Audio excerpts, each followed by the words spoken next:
Right. Well, since I think we're all together, and I don't think anyone's complaining about anyone being too loud or too quiet, then I reckon we are good to go. So, I would like to thank Nugi for stepping in last minute. As you can tell from our beautiful overlay, there was actually meant to be another name there. Octavian hopefully is fine, but he's a no-show last second, but he's still with us in footage. We're going to be talking all about the delve mechanics, and one thing that I think is really important today is we have a really lame opener. We all kind of say what delve level we're at, because one thing I've noticed a lot when it comes to people talking about delve is they say delve is horrible, but you don't know where they're coming from. Like, they're like, I can't afford the sulfite, but you don't know if they're at like level 20 or like level 20,000. So to open, hi, I'm Tarke. I'm on my second character. I'm level 90, and I'm like delve 180. So Raiz, because I know you love how non-cringe and how smooth my intros are. Raiz, what delve are you at? We sound like anonymous alcoholics or something. Holy shit. That's what I was going for. Wait, what? How much were you at? 180 on my second character. Oh, I was gonna make a joke about how I'm one level above you, but I'm actually at 250, so I'm okay. Oof. Not bad. What about I'll go next. I'm dead on that character, so I mean, it does it count? It counts. I mean, I'm like, it's okay. okay. 250. It's okay. 250. I made it. Raiz is 250. Okay. Nice. Okay. I'm on my third character. I'm on that around 180 as well, I think. I was at 250 and 200, but I died on those. And then I went down. 2 hours before the reset, I died. Or before the patch. So I've been enjoying recollecting everything. It's been nice. Yeah, I was butthurt about dying like 15 hours before, but you had it really rough. Yeah. And out of interest, is that like, sorry, Grim, is that like level 89, 90-ish? Oh, my level? Yeah. Oh, I'm like 90. Yeah. Okay, because I've noticed that 89 like or 90. it's interesting how people like hit delves at like certain level breakpoints and stuff. For me, I would be like way further down if I'd had the gear I have now. Now I'm just going down. Okay. Like I'll go all the way down to like 250 now. Okay. Right, go on. Sorry about that, Grim. Yeah. It's kind of weird though because like, it's like I'm playing a completely different game to you guys. It's not really even remotely close. Like I'm on 500, but that's like a different story completely because I'm on softcore. So it's like Yeah, but is it fun though? Are you still feeling it? The delves are like insanely fun. Like there's nothing more fun in PoE that I've played, but getting the soul fight is not fun. Yeah. It's interesting because I remember you pretty much talked about like a system like this before, and like this is kind of it, right? Oh, it's exactly it. Like 100%. Oh. It's so good. Like, yeah, it's insanely fun. From a softcore perspective, it's like everything you'd ever want. Huh. That's interesting. Actually, I'm very happy about that you mentioned that. We'll get in the topic list later, but like that was a big thing for me before that I thought this system would not be implemented in the way it is because it would be worse for softcore. So for you to say that it's better, I thought that like the Diablo 3, everything really scales insanely would be like better for softcore. But, what do you mean scales Doesn't insanely? it scale? Like things are indestructible, basically. Like in Diablo, you get to a point where it's just like a matter of picking your fights, So and everything's just scales. indestructible. Yeah. I guess I'm not really at that point yet. Like everything's fairly like you can one shot everything still.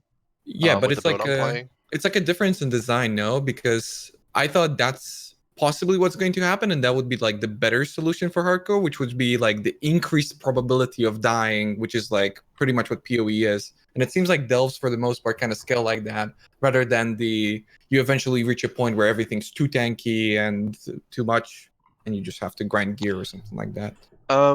Yeah, so like they were gonna do it either one of two ways. They're either gonna go Diablo 3, which had insane health, which was kind of like one of the limiting factors, or massive damage and one shot you. And they went with the one shot direction. So damage is not really ever really gonna be an issue, I don't think, just because of the way they did it.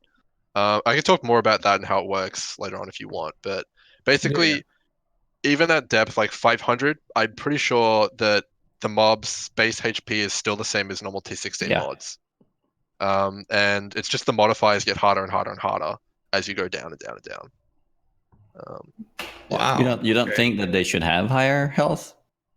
I don't know. I feel like it would not kind of exponential and not maybe not an exponential increase, but shouldn't you want at some point to have a higher, like, to feel like you would need more damage? well, I mean, progressive? there's definitely some stuff in there which makes it so you do need more damage. Like Okay. at my delve level, there's 40% physical reduction on all monsters, which is Yeah. pretty insane. There's 40% LE resistance. I think I'm almost up to 70% more monster life as the mod, so that's a lot. And I think it's just going to keep going up and up and up. But as you go can down. dodge those mods, right? Like you can go to the sides and kind of okay, Yeah. You Even don't at want to dodge delve tombs, though, right? tombs. You don't want to dodge too many mods, though. What do you mean? Right. So if you're saying, oh, I don't want to do that mod, isn't it really expensive at high levels to go down? So if you sidetrack too much, you limit like how fast you can go. Okay. Well, I mean, down. you're opening up quite a big topic with the soul fight. I do know how it works, but basically the increases in the sulfite cost is linear all the way down, and it only increases by 1 sulfite every 10 levels. Mm. But like, there's a lot to consider because there's. Should I explain it? Just Tarke, go for it. Go for it. So there's 4 different delve lengths. All right, there's 1, 2, 3, and 4, and 1 is like around 220 at T16. 2 is obviously double that. 3 is triple of 1, and then 4 is like the 4 times of 1. So each delve level you go down, the number 1, which the other 4 are based off, increases by 1. So let's say you do 220, the delve length 2 will be 240, but then you go down 10, it'll be like 242. I mean 442. You know, that kind of scaling. So even at like delve level 1500, it's only going to cost like 320 sulfite for that first length of delve. Well, only then the big delve. Like, how many floors are we going down if you do the big one, the 4 times one? The big one, that's 4 delve levels if you go straight down. So that'll cost 1,200-ish sulfite to go down that one. For just 4 That's- floors. Yeah. Well, yeah. Jeez. I mean, Okay. we should get real into this sulfite thing, but yeah, I'll probably just want to keep it light for the start. If we ease them into it, because I had a conversation with Grimro like 2 days ago, and he was telling me all of this, and he was just like spamming me in like whispers on Discord, and I'm like, yeah, okay, he's lost me. Wait for it. I'm back in. Wait, okay. And basically, chat's question mark was me, and I kind of understand it. I'm just like, yes, I agree. Yeah, I was gonna make a video about it, but I didn't get time. But yeah, well. I think it's good though that you talk about these things, and that's why I think it was so important to have that cringe opener. Because I've seen a lot of things on Reddit recently where people talk about sulfite costs, but the difference in sulfite costs at like level 200 and level 400 is like completely different ballpark. So yeah, so I mean, okay, so basically the way the sulfite works is each mob level that you go up to 83, it increases by like a large flat amount. So I think the jump from T15 to 16 is an extra flat 15 sulfite on the length 1. So when you multiply that out of a 4, it's like 45 more. That's like a lot. And that's why it ramps up so much. And it's going to be especially punishing if you're like going straight down, but you're staying in like T10 maps. It's going to really get a lot bigger, and your increase in sulfite is not going up. So, yeah. Okay. Well, so now I understand kind of with that system, because you said you opened with the sulfite thing, and I was like, oh, okay. I mean, I get where people are coming from, but now I really get where people are coming from. Because for me, that wasn't the impression at all, and yeah, that was like a big conversation. But all right, Tarke, directed. So, what builds has everyone briefly been playing? Just to have a little bit of build discussion, and then we can backtrack into. My builds have been very brief, Tarke. Let's go, Raiz. I feel like we can machine gun them out. Okay, so I started with SRS, then I did SRS again. Then I did. Oh no! I died on Arakali, leveling up, in like top 20. Then I did SRS again, died again somewhere around top 20. Then I did SRS a third time. I was trying to get the Soul Rest staff for the phantasms and stuff. Shit never happened. I chanced like 3 billion of them. I don't know, tier 1 item. I just don't get it. Didn't get it. That's the third rip. What was 4? Chad needs to help That was out. Corsicara, wasn't it? Didn't you do Corsicara into Corsicara? No. Maybe? You've died on 2 CA characters. Am I really? I'm on. Oh, just so we preface this, I'm on like a lot of medicine right now because apparently I'm like super sick, so I'm on a lot of meds and I'm freaking out. So, just so we're clear on that. But yeah, apparently Caustic Arrows was 4. So the next one was also Caustic Arrows, so that's 5. And now I rolled a BV Occultist that I died on because I am an idiot. And now I've got another one, and it's like level 65. BV Occultist too. Yeah. Occultist feels so good this league. I started on... See, I don't know what I was thinking, because I hate playing the same build that everyone else is playing, because it's really boring. And I was like, I know, I'm going to start on Toxic Rain Pathfinder. No one's going to play that. And then I was like, I don't want to be on this. I don't want to be on this hype. So I jumped off it, I think, just before you made your first character. And then like Mathil played it, and now everyone. So I'm like, yeah, I'm glad I jumped that. And now that's the fucked up part, right? Because when it was starting, everybody was like, "Oh, I'm gonna play Caustic," and I was like, "Oh my god, everybody and their mother's playing this shit. I don't want to play it." And then I didn't, but nobody played it. Like, what the hell? I was playing it from the very beginning. Mm-hmm. Oh, okay. I started You're on it. smart. Nugi started on it. Pox started on it, and someone else like just started on that. Okay. Because I saw everyone's jumping away from it. I was like, okay, I'll pick it up anyways. Smart. See, I should have gone Sunder. That's what I was thinking. But yeah, so I've been memeing around on Occultist now, and Profane Bloom feels so good with that minion node. That minion scales everything node. Scaling Profane Bloom is... I really want to try and get a Soul Rest in my build, and then go like really heavy on minion scaling. So I'll have like juicy phantasms, while also scaling all of my own damage, while also scaling the Profane explosions. And Curse is really good in Delve, because Curses are always good, and I'm sick of trying to explain Curse effectiveness to people. And yeah, it's just good. It's not as good as you think. It was a 60% less curse. But that's nothing. That really is nothing though. Like you get so much curse effect. 60% curse reduction isn't that big. Yeah, you're just running a regular one because it's isn't it flat now? It's less. It's 60% less effect. So it takes your like final value and then chops 60% off it. I mean, with your curse support with the Itziri shield, like how much effectiveness is he at to start? Like 200 and something? What? The increased curse effect is like 140, I think, around about. But don't you get like... Because you get, what, 30 or 40-ish% from Occultist, then you get like, what, 30 on the tree, and then you get a bunch on the shield, and then you cut that by less 60. You're still left with like good curses at the end of it. No, you don't understand. So you get the base curse effect. Yeah, like I know it's a less multi, but your end result is still good, is what I'm saying. It's very noticeable. Okay, that's all I'm trying to say. It's very noticeable. Just dodge it, no problem. I mean, it's less than a regular curse. It's like what is it? Like 80% of a regular curse. Yeah. Like 80% effectiveness, so it's still strong. Yeah, 80% of temp chains is still like temp chains, you know.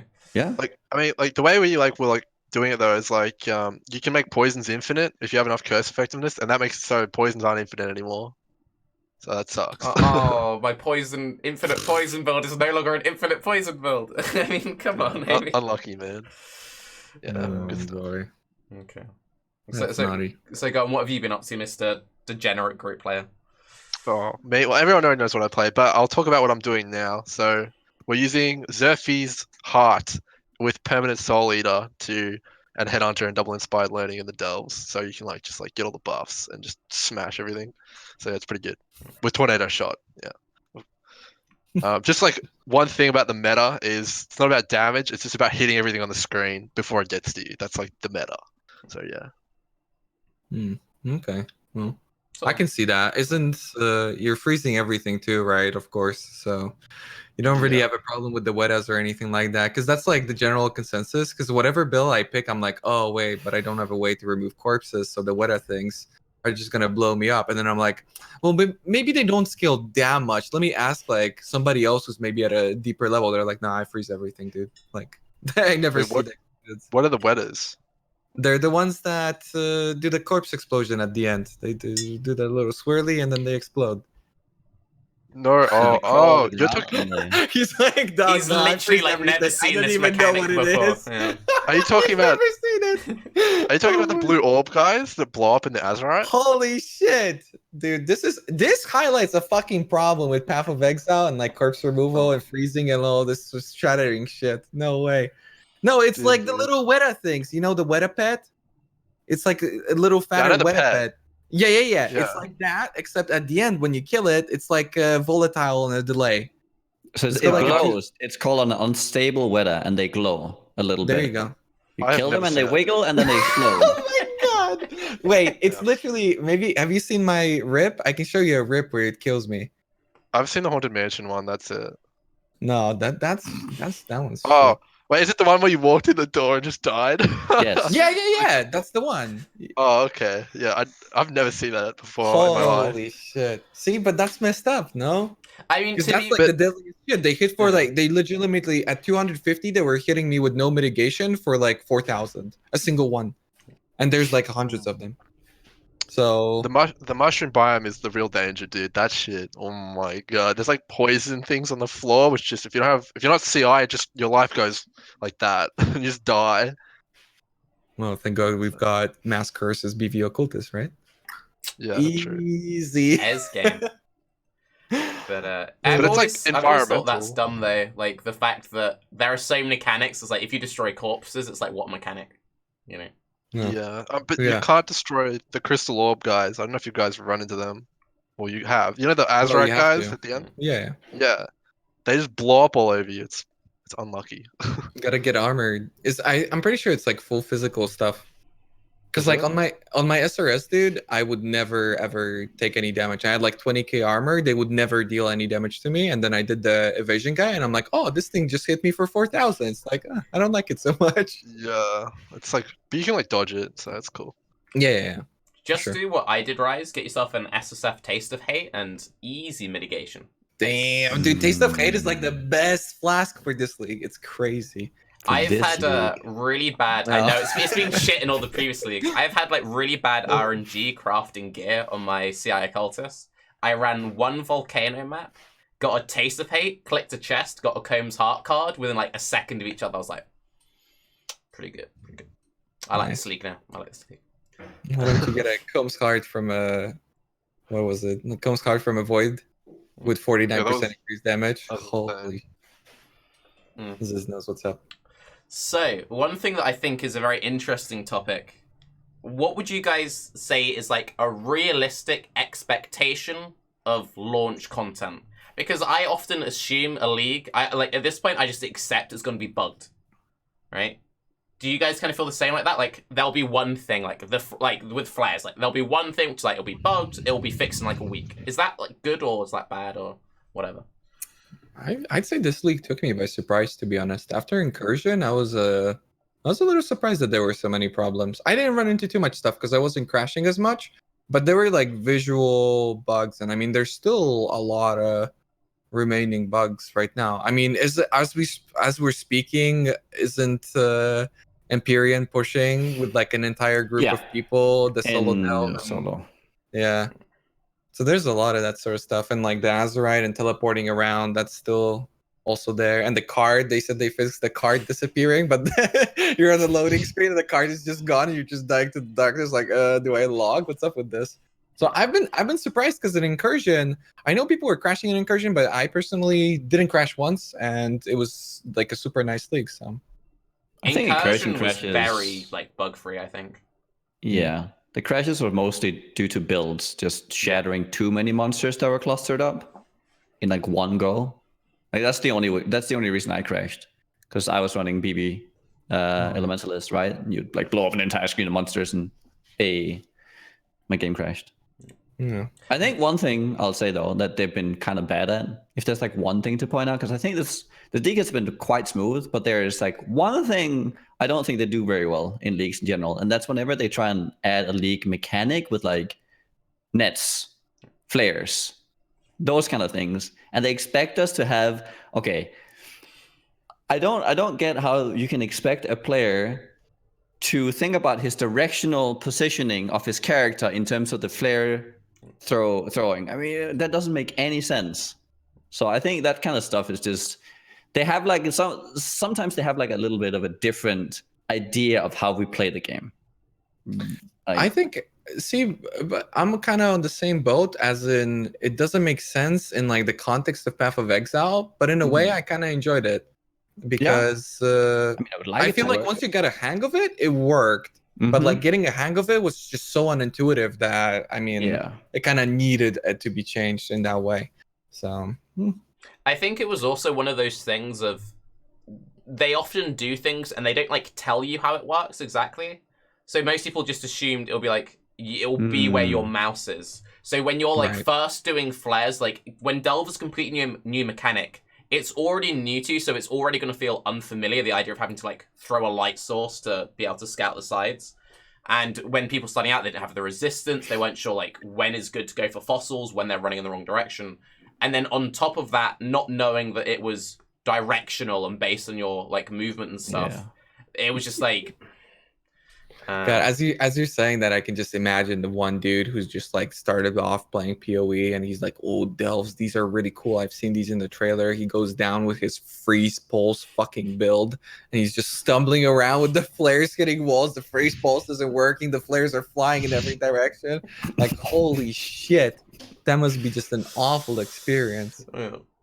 What makes that even better Lord. is like the freeze pulse dude's gonna spend 10 minutes trying to cast through a doorway before he realizes he can't even damage the mobs because they're immune. He's like, why is it? Oh, it must just be catching on the door. Finally gets the position just right. Oh, they're immune to all damage. Well, I guess fuck my life. Oh well, that's the guy. But yeah, I mean, overall, it's been. I think they're good at fixing things fast now. But in a way, it's never fast enough, right? I mean, they've gotten a lot faster, it seems to me. I mean, they're more like on point when it comes to league mechanics. That's really nice.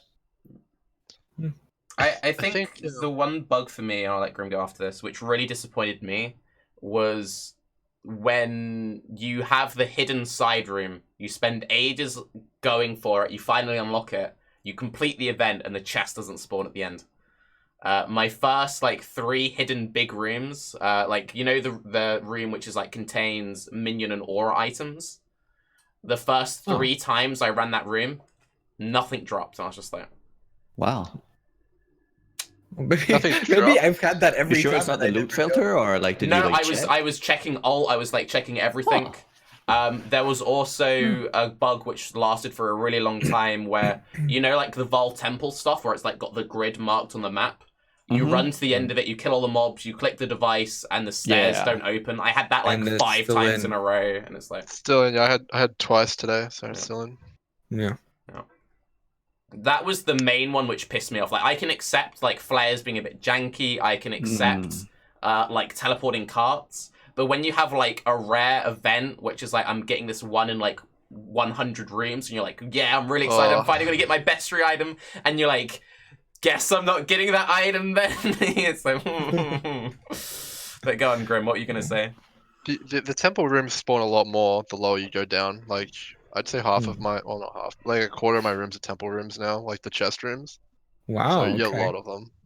Well, maybe that's just like RNG, but I have like a lot of them on my thing. Something tells me you're being a little bit lucky.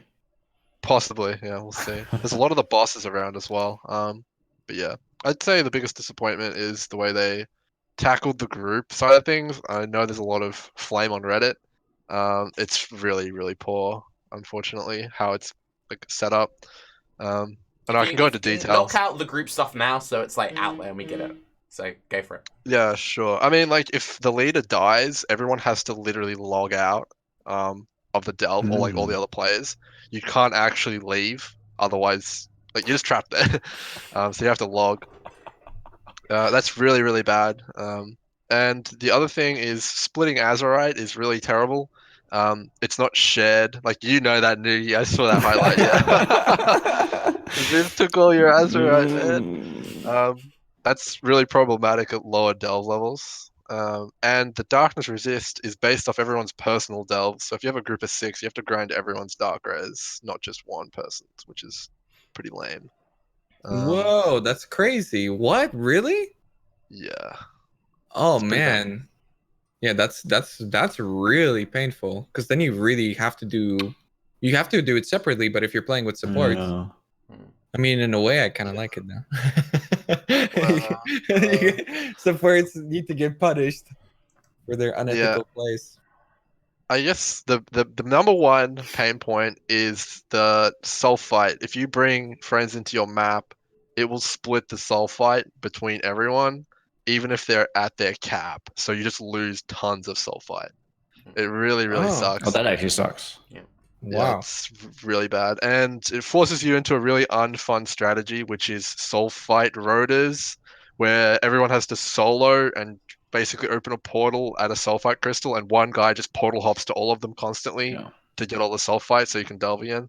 They need to fix that straight away if they can. It's so bad. Well, but how can they really?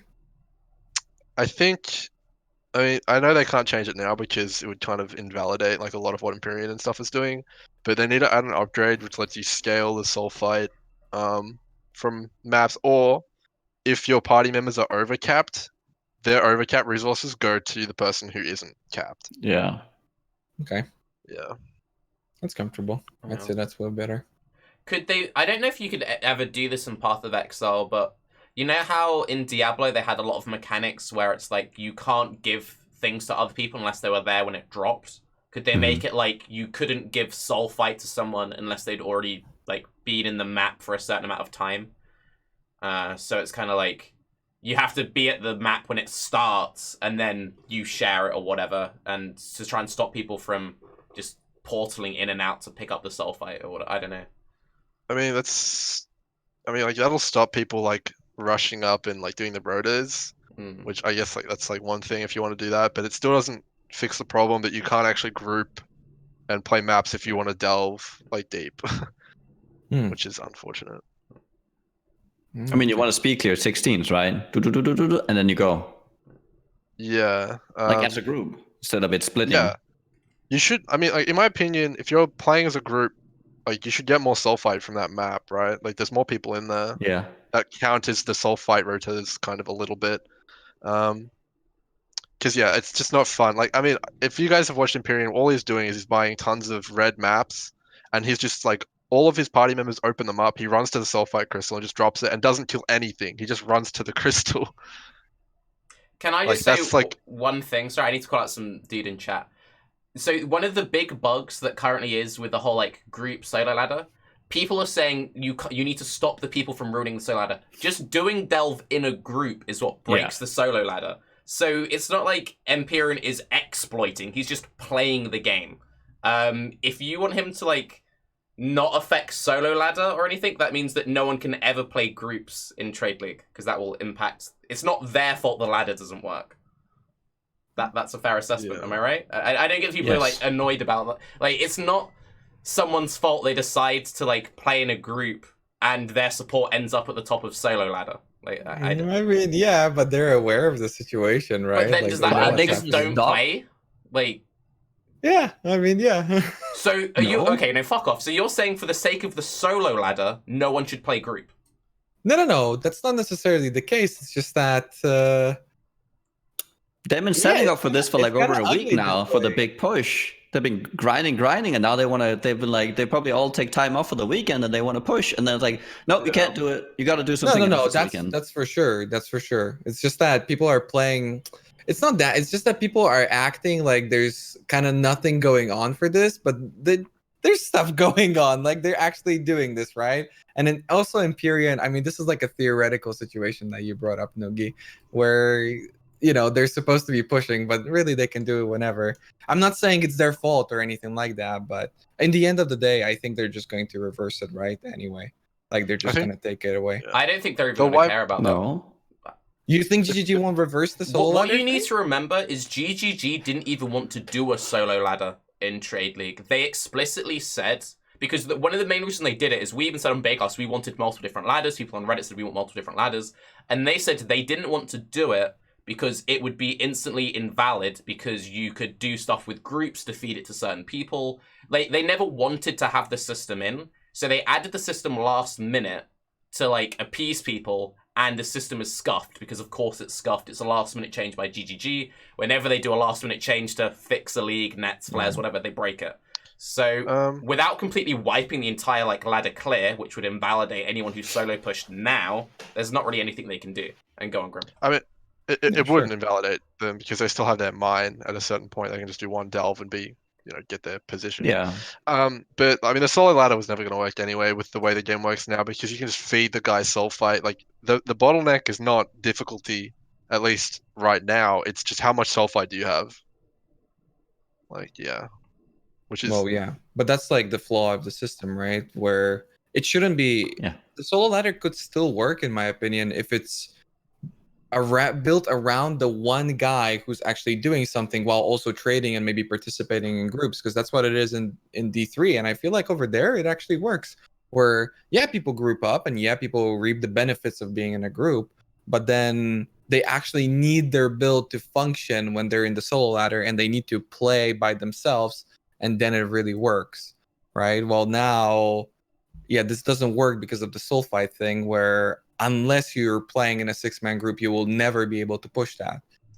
But to caveat that, this is what I didn't get, right? It's like, if you want to play solo competitive, and that's your thing, why the fuck aren't you playing SSF? That's why most of us play SSF. Yeah, because you want to trade. Maybe you want to play with friends. Maybe you just want to push the solo ladder. I mean, that's what I'm doing. I'm solo pushing, but I want to be in the trade league because there are certain builds I want to create. I don't want to play in a group because I don't enjoy that, but I really enjoy doing all the trades and doing the occasion boosting Sis up yesterday was really fun. I mean, there are plenty of things that you can do in as a group or in the regular league, not on solo. That is fun outside of just pushing delve. But you accept the fact that you could never have a true assume they fix the bugs. And again, I'm not saying they shouldn't fix the bugs. For the people he's trying, they should fix the bug. But you couldn't ever have a truly fair solo ladder in a trade league. But people are aware of that who participate. I don't know if people are the way that people talk about it. It's like they want this truly ethical. No cheat, no do anything. But what they don't know doesn't hurt them, right? It's like the same people who thought that Delve in some way is going to be this thing for more casual players to be competitive in PoE. What are you thinking? The more somebody plays, the better he's gonna do. That's the bottom line, right? You can't really outdo something like that. But if these people remain under that illusion, I mean, I don't see this hurting anybody. But when Empyrean's fucking up their entire ladder, then that's a whole different story. Well, I wouldn't say but okay, just to clarify that one thing, I don't think it's Empyrean's fault that he's taking advantage of the situation. Because it would be whoever was playing in a group would break the solo ladder. It's not the person doing it. Just so we're clear too, on me, I was just being contrarian. I don't actually care. I was just bringing up a point for the other side, but no matter what, he can't really do anything about it, and it's on GGG to fix things like this, obviously. What were you gonna say, Grim? Sorry. Yeah. Oh, I just think, just in Empyrean's defense, he doesn't care about the solo ladder. He just wants to push as high as you can, and that's what's cool about this league. He doesn't. I don't think he's looking at the solo ladder. He's not I'm the top solo player or anything like that. I'm sure they want to go to 3,000. What if he does think that? Yeah. I think they will go. I think they will go 3,000. Yeah, I think he can go to 3,000. He's the #1 solo ladder right now. Will Chris double it again if they hit 3,000? I hope so. You have to add more to it if people hit it. I mean, sure. Oh. I don't need to. Do you really think they need to add more to it now, this league? If people don't hit it, no, I don't. To just push it further and say, okay. If people hit it next week, then add to it. If people don't hit it till 2 months in, then I'd say just leave it and be yeah, that's the cap. Well done, mate. Okay. I don't think people are gonna hit it. Why? I think it's just going to get too ridiculous in terms of grinding. People are just not going. I don't realistically expect anybody. That was my biggest problem when going into Delve, right? Is the best player the player who at the end of a league is at the top of the ladder for delving? Nobody cares about it at that point. He's not really competing against anybody. He's just sitting there and grinding away. So I don't know.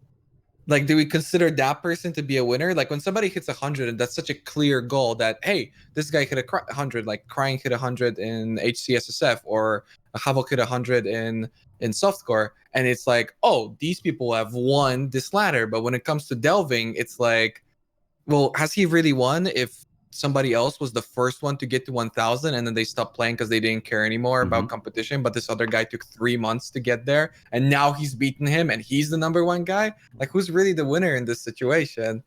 So that was like the biggest concern for me, that realistically it's hard to judge when something like this ends. You just look at D3. It was exactly the same thing, right? You would have people farming for 2 months, and then they'll go ham on, right? They'll go ham after that. They would just ignore the entire ladder for 2 months straight, just farm. It's the same thing in PoE, right? It's like, well, we just farm. They have all the gear they need now. They probably can make more currency by going down in delves anyways. So they're just doing it. But it's the same strategy they're implying. So unless you have like weekly, like high scores, it's all gonna be at the end.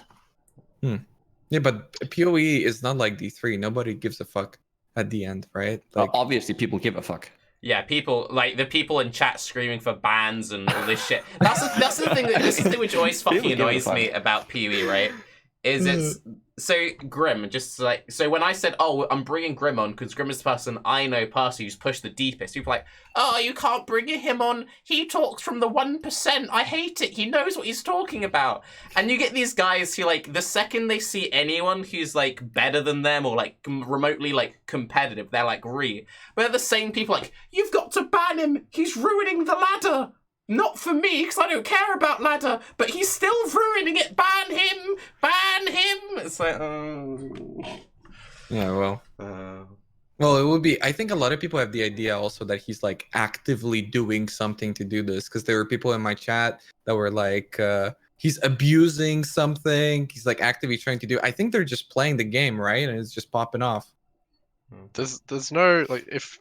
Oh my gosh. Like, if you do any delve, you'll just be recorded as solo and group. Like, it just doesn't work. It's just how it is. Yeah. But in terms of what you guys were talking about, I think, like, I mean, I'm not ever gonna beat Empyrean in a straight up one-on-one race. Like, he's got like 4 hardcore people who have no jobs and commitments. Like, I can't beat him with like the soul fight race.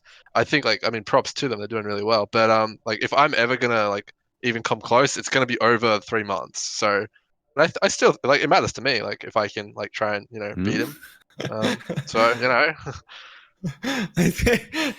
don't know, I don't like, I want to catch up to Dan over here on hardcore. I'm like, oh shit, he's pushing, I need to get back on this. Yeah, I really wonder. No, whether or not I do it, I mean, that's whatever.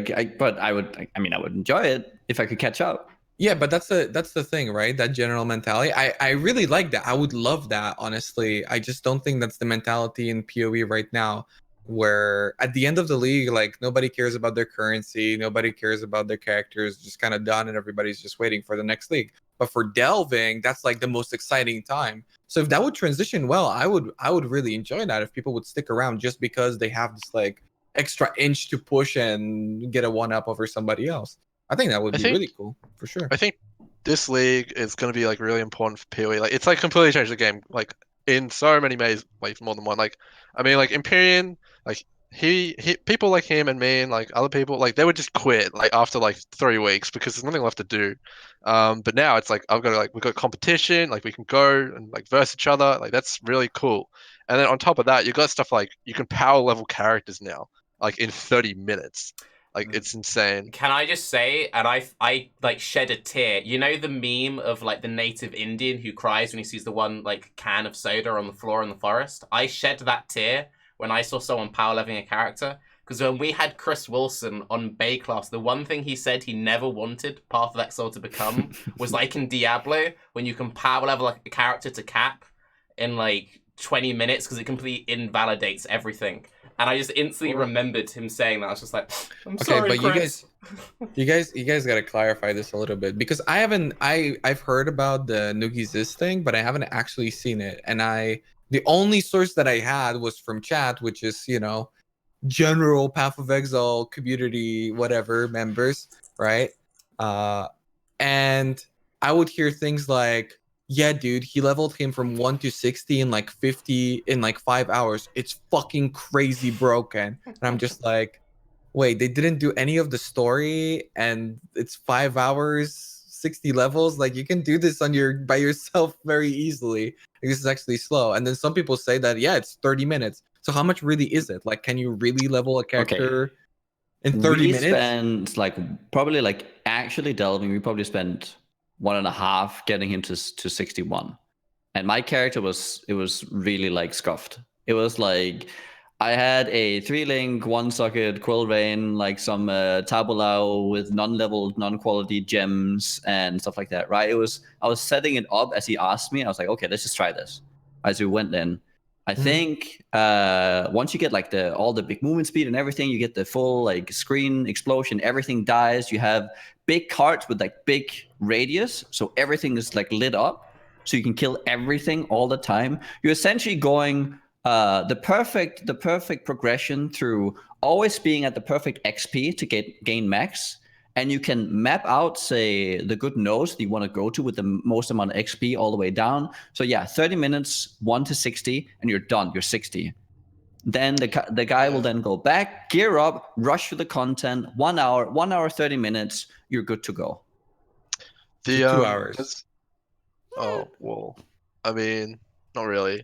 We I did mean, it and pretty you can quick. you can have like GIMP characters with like specs that can't really level well, benefiting from this Yeah. as well. So there's like a lot of like upside for those builds as well. If you're not playing think- like Sunder, If you really min-maxed it, you could probably do it in 20 minutes. Probably. Because there's certain events, like the bone rower event with the bone Yeah. piles, that'll give you a whole level And the just by bears. itself.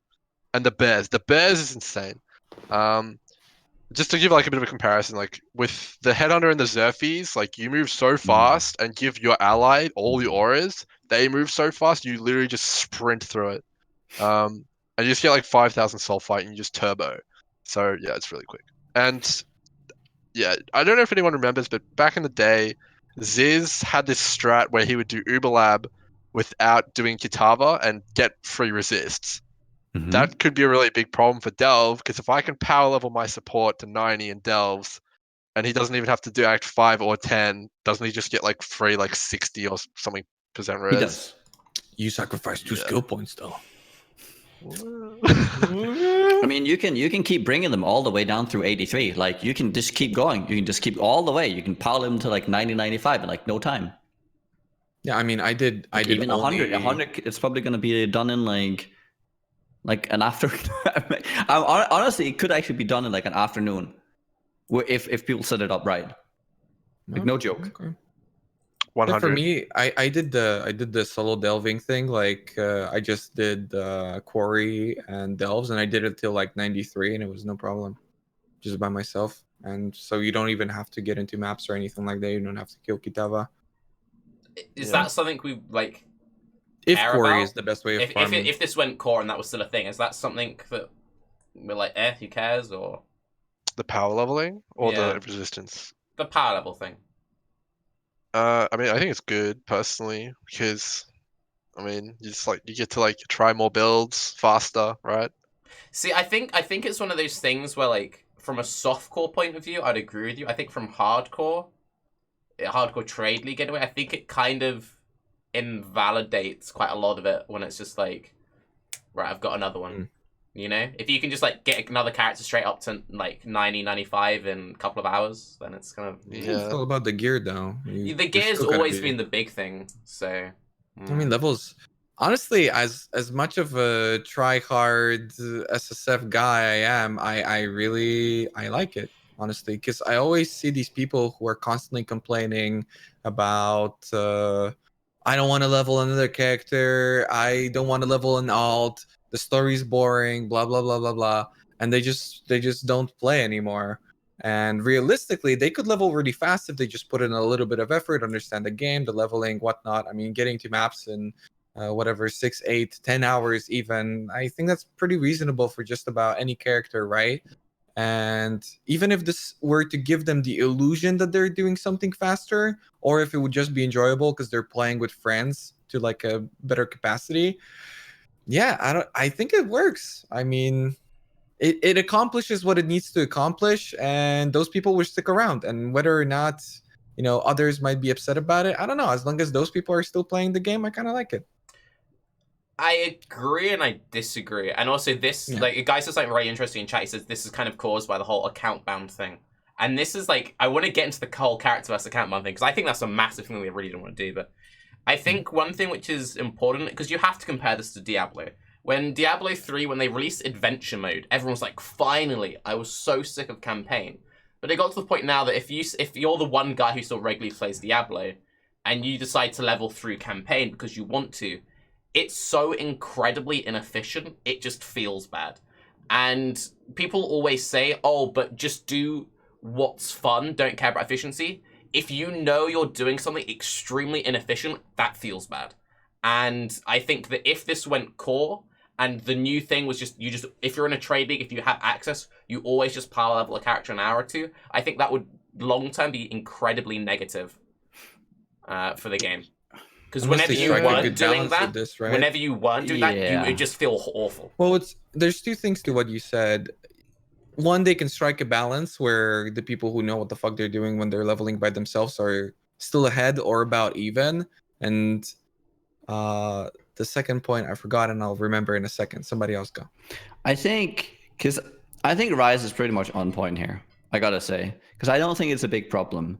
People who are setting up the right gear and the right setup can power level their characters not much slower than what we have now. This kind of enables all the people who really hate having to do these very specific builds to power level. They can do it with friends. Not everyone is going to be as fast as everyone else.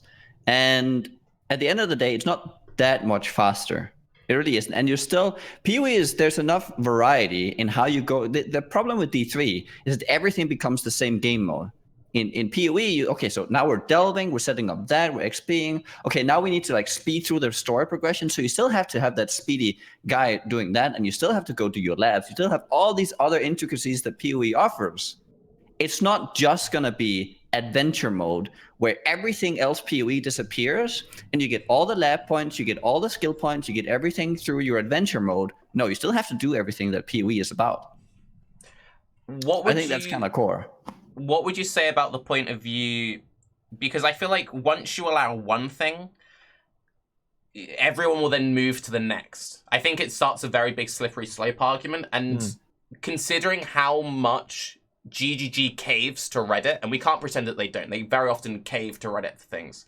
Once you can power level, the main thing people would want is they'd be like, why do I have to do campaign? I've already done campaign once. Why do I have to do campaign on every character? Because they say so.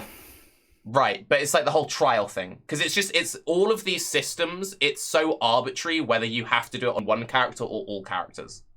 Yeah, but you can extend this to anything. That was the second point I remember. You can extend this to anything in Path of Exile where if you're not playing in a group, you're being inefficient, no matter what. Not every player is aware of this, but no matter what, under any circumstances, if you are not grouping, you are being inefficient. It's just that people don't have that general awareness of it, right? And this could be like, in a way, the reverse of something like this, where people can feel like they have a one-up over somebody else, when realistically, if balanced well, they don't necessarily do. If the balance was perfect and doing this system would still take like 4 hours at the end of it, I think it's completely fine. No issue. Oh, the balance will never be perfect, right? Exactly, because the balance will never be the Thunder Gladiator. Exactly. The Thunder Glad is gonna do it in 3 hours, and then he's gonna be like, "Oh, dude, why would I need power leveling?" But then the fucking Glacial Hammer, no pants man, is gonna take 16 hours. He's like, "Why am I even playing this game? This is a nightmare."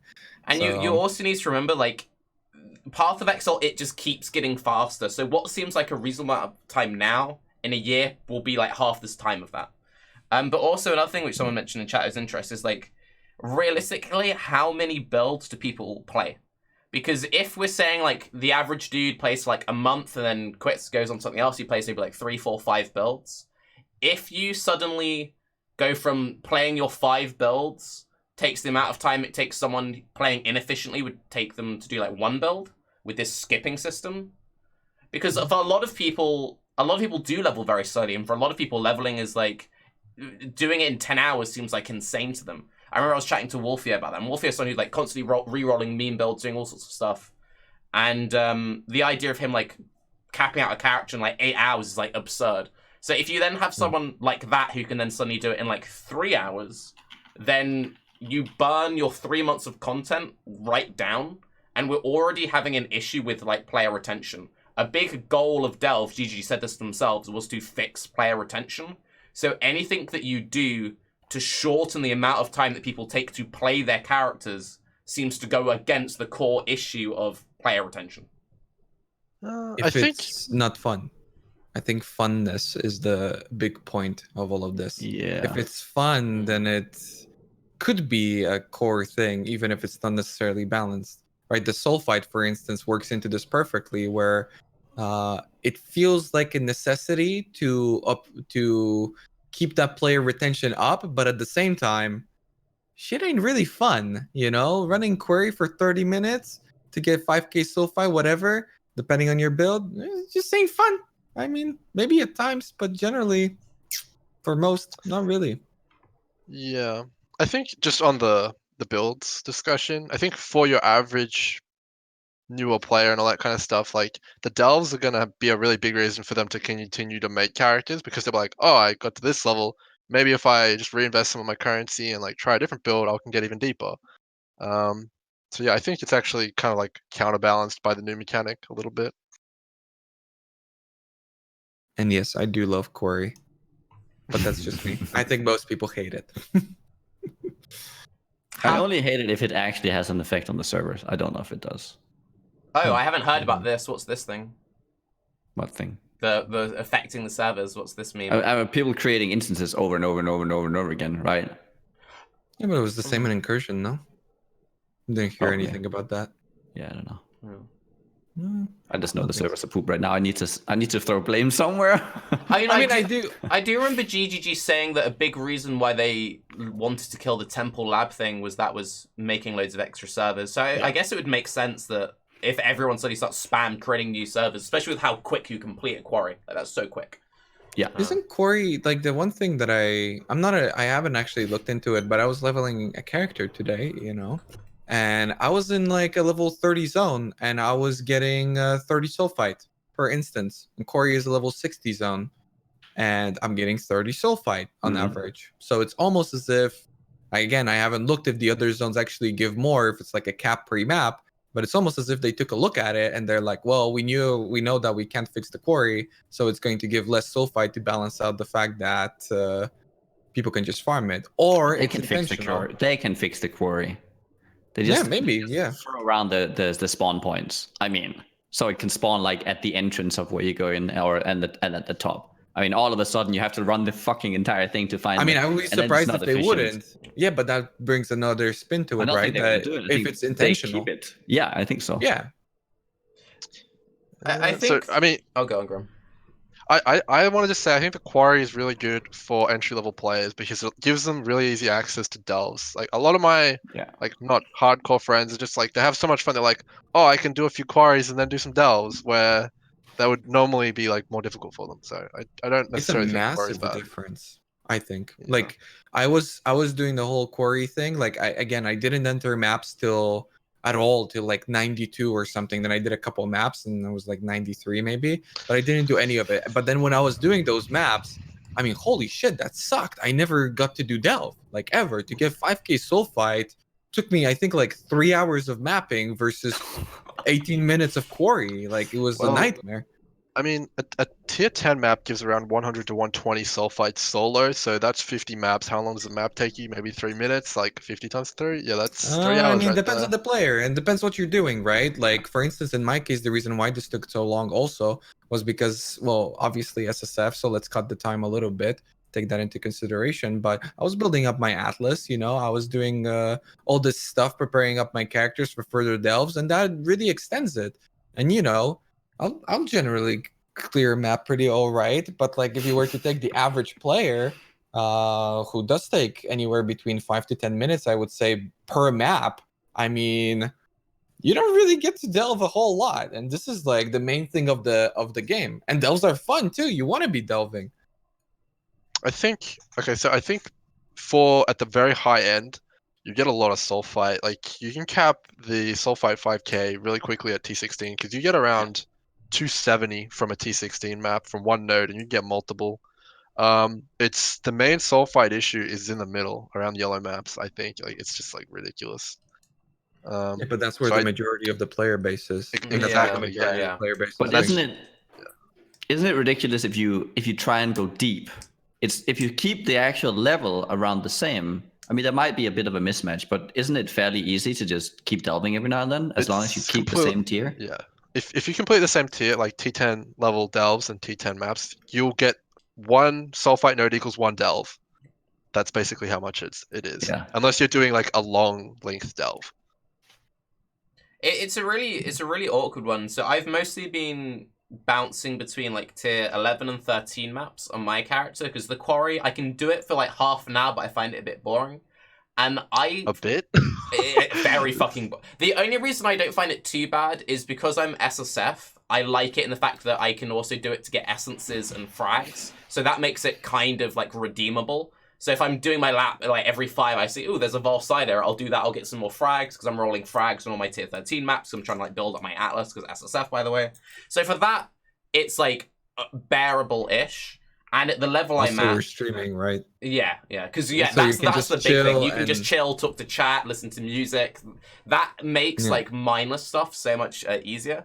And it reminds me But a lot for the of general players, it's a nightmare. Like, exactly. Fuck that. If you go all the way back to Perendus, which is kind of like where I got my start in the whole streaming thing, I was like the first dude to do the Solaris Temple run, which was going backwards and forwards farming Solaris for the Perendus coins. Now that felt a lot more engaging because even though you were skipping most of it, you had to still kill mobs. Like you had to kill the Perendus pack to get your coins at the end of it. Whereas with this, if you're doing like a fully optimized Queen of the Forest thing, you never kill anything. You're just like... And before this league went live, one of the things that I said in my like Tarke reviews, pros and cons, is maybe they should add a pack of mobs to the node. Because if they add a pack of mobs to the node, it means that mapping won't feel like standard, which is something that people are starting to complain about now.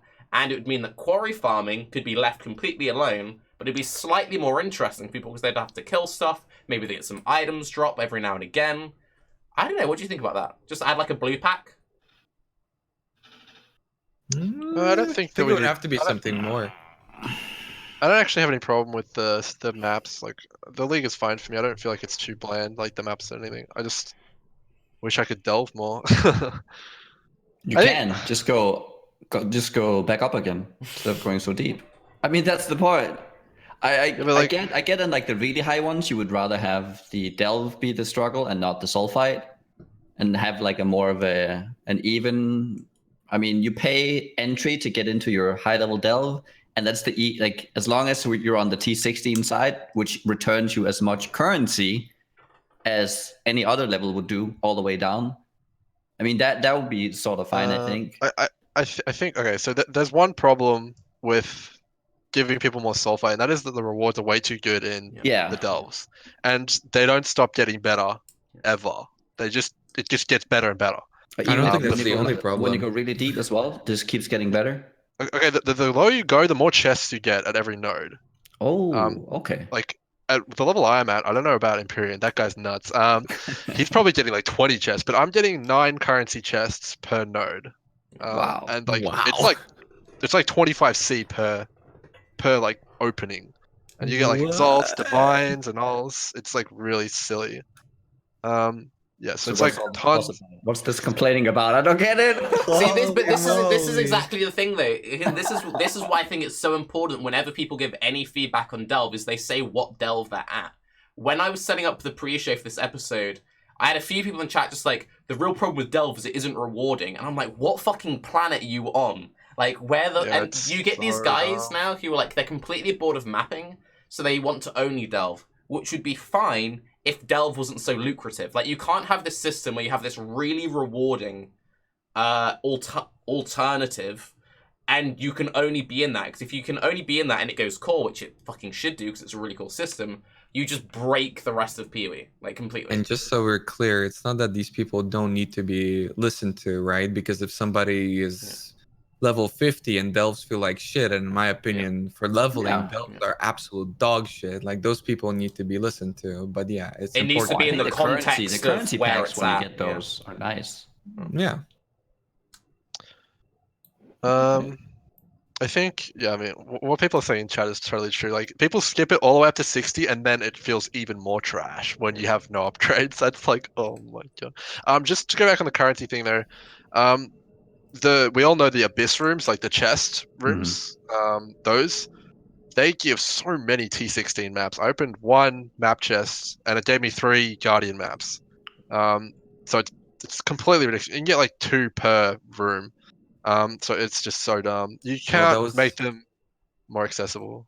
That was the case for me, where I was like, well, I'm gonna just delve because I don't have maps anyway. Like I had a fully decked out atlas, but I just had like tier 8 maps, and that was it, right? And so I was like, okay, I'm just gonna run delves only. And then in delves, I built up my entire map base. You know? But like early on, that shit doesn't help at all. So I can see where, yeah, that's definitely coming in for people. So you guys, well, the thing too, because you said that was the only problem. My opinion, making delves too available might create the incursion problem. You know, where at this point we're like, we just want to delve, right? That's like also a big problem for me with delves, because frequently I'm like, I don't want to delve now. I'm mapping and my sulfite's full, so I need to go delve. But then when I'm delving, I'm really loving it. It's like, oh shit, I'm delving. This is so much fun. And then when I don't have any more stuff, I'm like, oh fuck, I gotta go map now, again. Yeah. And it's like the feedback loop is fucked. It was the same thing in incursion. Yeah. It's and hitting a temple, and you're just like, I don't want to fucking do a temple right now. But then you're doing, well, the incursion temples sucked, but delving is actually fun. So when you were doing that, then yeah. I much prefer the delve feedback loop to the incursion feedback loop, but there's something which I think one thing which made ARPGs like attractive to people is that because they're so grindy, it's like you get into the groove, right? Like you get into the zone and you just bang it out, right? So it's like you have all your maps, you bang out. Back with DT, like, okay, I'm doing these runs. Whereas because of how it works now, because you have these things breaking you out of your loop, it's like, I'm in delve mode. Fucking delve is amazing. Shit, I've got to map now. It takes me a map or 2 to get back into mapping. Okay, I'm into mapping now. Shit, now I need to go back because I'm capped on sulfite. And because you can't, like... I was actually talking to my chat about this. Would it matter if they removed the cap on sulfite? So that if you wanted to just map, you could just map for like a few hours and then be like, I'm now going to do a shit ton delve? I think that would actually do harm long term, because I feel like people would burn out quicker on delve. And people would be like, oh, I now need to map for 50 hours so I can then do like a month's worth of delve.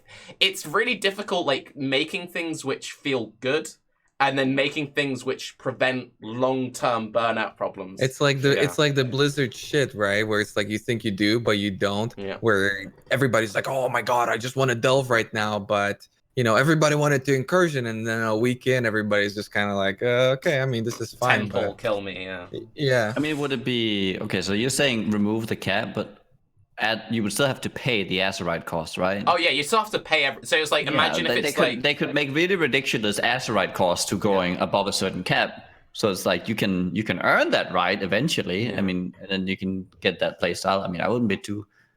I really enjoyed that, because realistically, the sulfite capacity shouldn't have an effect on you. And that's also an aspect that I really enjoyed about Corey with the catch-up mechanic, that realistically it shouldn't affect me, and you shouldn't be upgrading it. You should focus on other upgrades and getting further down. But because the sulfite upgrades feel so good, you want to do it. In a way, I would like to see what Nugi is talking about, because that just further drives you to get that cap higher and for this transition to feel better.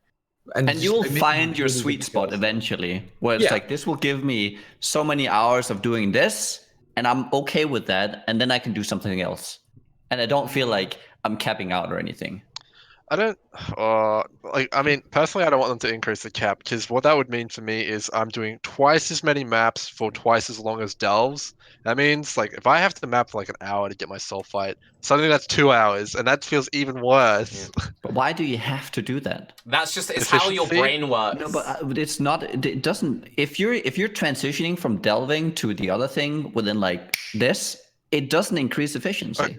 Okay, maybe it's a bit different because I have to swap all my gear to go delve because I go Okay. from Queen of the Forest, Quicksilver, like all that shit, Yeah, to I get like that. other gear, and that's like a transition. Yeah, How yeah. long does that really take you? It doesn't I mean, matter. The It doesn't matter, it's the just fact fun. you I have don't to think do it it is matters, still in your yeah. head. Like Yeah. to give you an idea, like so where I'm at like shitty like 180 or something, I've purposely stopped upgrading my soul fight cap at like 1.2k or something, which means it's like impossible for me to actually spend that long in maps.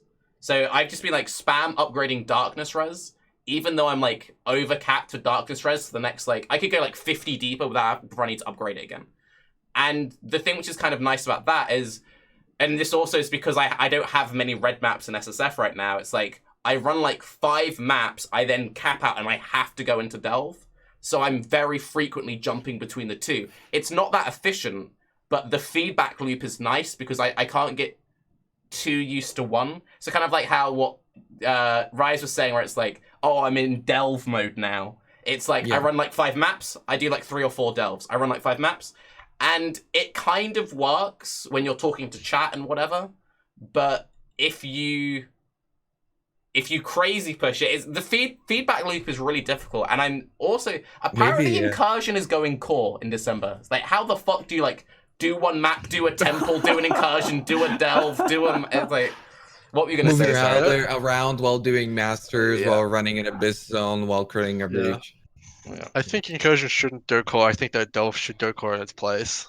I don't see how It incursion will anyway, fits in. right? I mean, I kind of like it because fucking I've How about rolling 50 maps. How about incursion as a Zana mod? So you I decide. think they'll make it a master mission because they're doing the master rework in the next one, so they might just make her a master and it's like a daily thing. Oh, do you think they'll make Alva like the Val? rather than a current thing? Make Alva the Val crafting master instead of Verici? I don't know.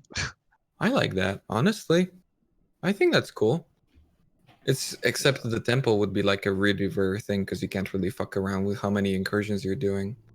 For the feedback loop, though, you know what's the solution? They gotta introduce something that because when you're mapping, you reach a point where you're like, well, I've mapped enough, my character's strong enough, I think I can progress through Delve, and therefore I will go to Delves now to make this progression because that feels fun. And I'm getting further down because I've prepared my character in that way. So what we need is for Delve to grant something similar. Where you're in Delves, you get like Kitava juice. And with Kitava juice, you can achieve something in maps, and then that way you've reached a certain point and you can go into maps because it feels good to further progress in maps due to like rewards through the Atlas or something like that.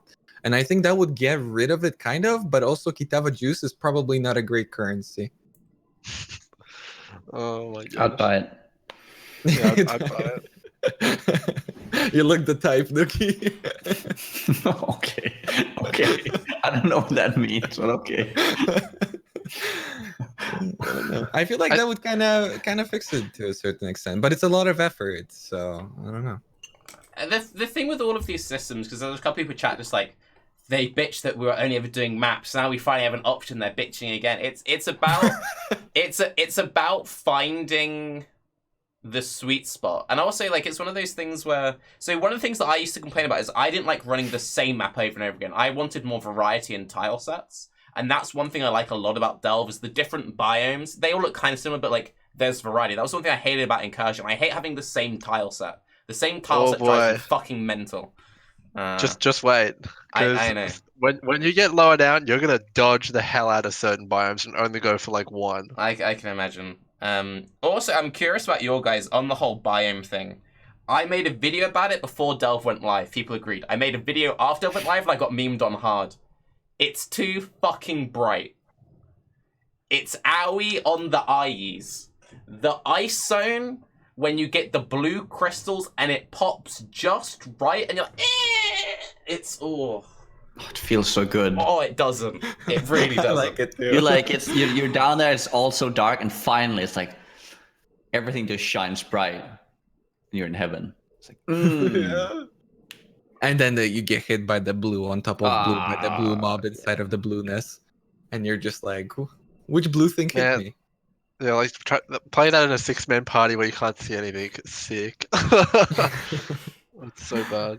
Oh yeah, I can imagine that. That's And like with like nightmare. all the MTX on, like you got all the Herald MTXs, like the Tornado Shot, Crystal MTX, just like oh my lord, so much Damn. garbage everywhere. Yeah, but I think things are very bright. I had to take off post processing, despite the fact that I like how it looks. But with post processing, I actually can't play. oh, I It's actually don't just think I have that. everything's Maybe I would so change my mind glowy. then. Yeah, it's the maybe you would know. It's the thing that made the swirly thing in incursion. Like when you were going instead of incursions, then your entire screen would go. Oh yeah. Yeah. Do you have that enabled? Did you have that No, enabled? I don't think I have that enabled. Yeah, right if now. you didn't have that enabled, then you don't have post processing. So yeah, with post processing, it's very different. Everything's glowy and sparkly and super bright, and yeah, I kind of like it though. I'm sitting in my dark That's the same thing like with the whole Delve thing, because I've mentioned it, people are like, dude, what issue? And then they've watched my stream like on max settings, like, oh, that's horrible. Yeah, I can't play like that. I turn global illumination off, and I now run night mode on my computer all the time. It's the only way I can like delve for hours on end. Global illumination, I was like, oh, this is really cool. Oh, this looks really sick. And I had all these like really smart hideout ideas because I'm into all that stupid shit. I'll put the light source here and I'll have the shadows. I did a couple of delves. I'm like, yeah, turn that off. Turn that off. Yeah. Every streamer streaming in sunglasses. Yeah. Yeah, I mean, works. Forget the gunners. Yeah, Yeah, Crypt Gunners. That's what Chris has done. All of his Tencent money, he reinvested it into gunner glasses, and he's like, mate, put a little bit more sun glare on that rock real quick. It's all gonna come back to daddy one day. Yeah. I think like with Delve though, I'm really curious because we've got so many different point of views here. Like I think the main problem with Delve is it completely fundamentally warps the game and how it's played. Like it's like if they added the Atlas again, right? It's like a whole nother system. And if it goes core, that means like a really big shift in like how PoE is as a game, right? And I think when talking about like if it's gonna go core and all that stuff, you need to like consider that. What do you guys think? What's your perspective from like hardcore, SSF, all that kind of stuff? I mean, I swapped from hardcore to softcore SSF because I knew that I would have more fun in Delve because of that. And if Delve went core, I would probably stay in softcore SSF. Really, you actually enjoyed that? I was positively surprised due to the scaling of things. That I thought I'm gonna be liking softcore a lot more, but the way they did it, I think the system's better for hardcore. It took me like 5 leagues of trying softcore a week at a time before I could make the swap. Because I've been saying for a long time, from a content creator point of view, it's way easier to then make like build guides and stuff if you play on softcore. Because you don't have that thing of like, you finally get into a character, Nugi knows all about this, I've spent a week farming, I finally equip the item, I run one map, I've ripped everything, rip all of that content. Let me just show you guys how good my build is real quick in this map. My No big favorite one deal, is just a always live that replay and then Eye you of die. Innocence rip you did, Nugi. Do you remember that one? Which one? Your like Eye of Innocence self-ignite heal build. Oh, That was sad. so funny. He's collected all of this gear for ages. He's like, okay, I ignite myself, I do this much damage, I heal for this much. He runs one map and like the ball lightning, something goes I killed slightly myself. wrong, and he just kills Awful. himself. I didn't have enough mana to sustain. But yes, Nugi also had the way back. He had the golem thing where I think you rolled that's the Mjolnir. That's the worst. Yeah. That was, I think I actually didn't play PoE for a while there. I think I played Yeah. like a week. Nugi basically That's my worst rip I've ever had. That thing just killed me. I mean, I think a part of my soul just like got stripped right there. Oh, that was awful. Just so people know, basically, back in the day, Reflect was auras and Mjolnir was like a 60 exalt item and stuff. I think you had 2 or maybe 1. I'm not even sure. I had really like I had all the gear, but I was it was like a ridiculous character. Yeah. But like, Reflect was an aura, right? But when things were like standing up or getting out of the ground, like a golem or a zombie, then it wouldn't show the aura. And Nugi like ran into, I don't know if it was like one of your first maps or something. It was And like the there was a third map. golem and he attacked it and just instantly died because he couldn't see the aura at all. And I was in a group, so they have more health. So they broke Yeah, the yeah. amount of health I could leech and all that. It's like, it's terrible. I had the same Oh. thing with my first ever Mjolnir character. I had enough leech and resist and everything that I could hit reflect like once or twice and be fine. And I saw a reflect pack, I'm like, it's fine. I attack, I die, and then a second later you just see an allies cannot die aura walk on screen. I'm like, Oh yeah, that one's horrible. the timing Even like was perfect. The way it just like literally a second later, just like do, and you sit there, at least they That was fixed the Nugi double too. one. I remember a Nugi rip like that, where I think I offed myself to reflect, and Nugi was like, "Oh, I'm still alive," and he was like, "I can't die to reflect or something." There was a cannot die to him. He just instantly popped himself or whatever. I was like, "Oh, okay." I can't remember what league that was. I think we were playing like a lot of BV or something. I remember I died in a castle runs, and then yeah, or that maybe it was sounds like reversed. Maybe when I horrendous first- or prophecy or something. To get back on topic though, yeah, I do seriously think that I would probably go softcore SSF long term if they kept Delvin and all that stuff. Reason. So I can't play Trade League anymore. I find that I've been saying this for a while. Like Path of Exile is whatever Okay, you think. reason relevant to No, Delve let me itself. finish. Let me finish. It's true. Whether you think it or not, because Path of Exile's gotten faster, I find that in SSF I have to think about the builds. Like the limitation makes me think about the builds I play. And one of the things that I've actually enjoyed a lot is there's a few times in hardcore where an item drops, you go, oh, that's really cool, but I can't really build around it because the build will be shit to like 95 or something. So with like Delve giving me like an end game goal, which is to go against a certain level of content rather than just like power farm burial chambers, I could never spam maps in softcore. I'd want to fucking kill myself within like a week. Spamming maps, if maps is the only thing, I have to play hardcore. If I have Delve as an option, like I can go for a goal, I can go for a thing, I can justify playing softcore to myself. If it's just mapping, I'm back to hardcore next league, 100%.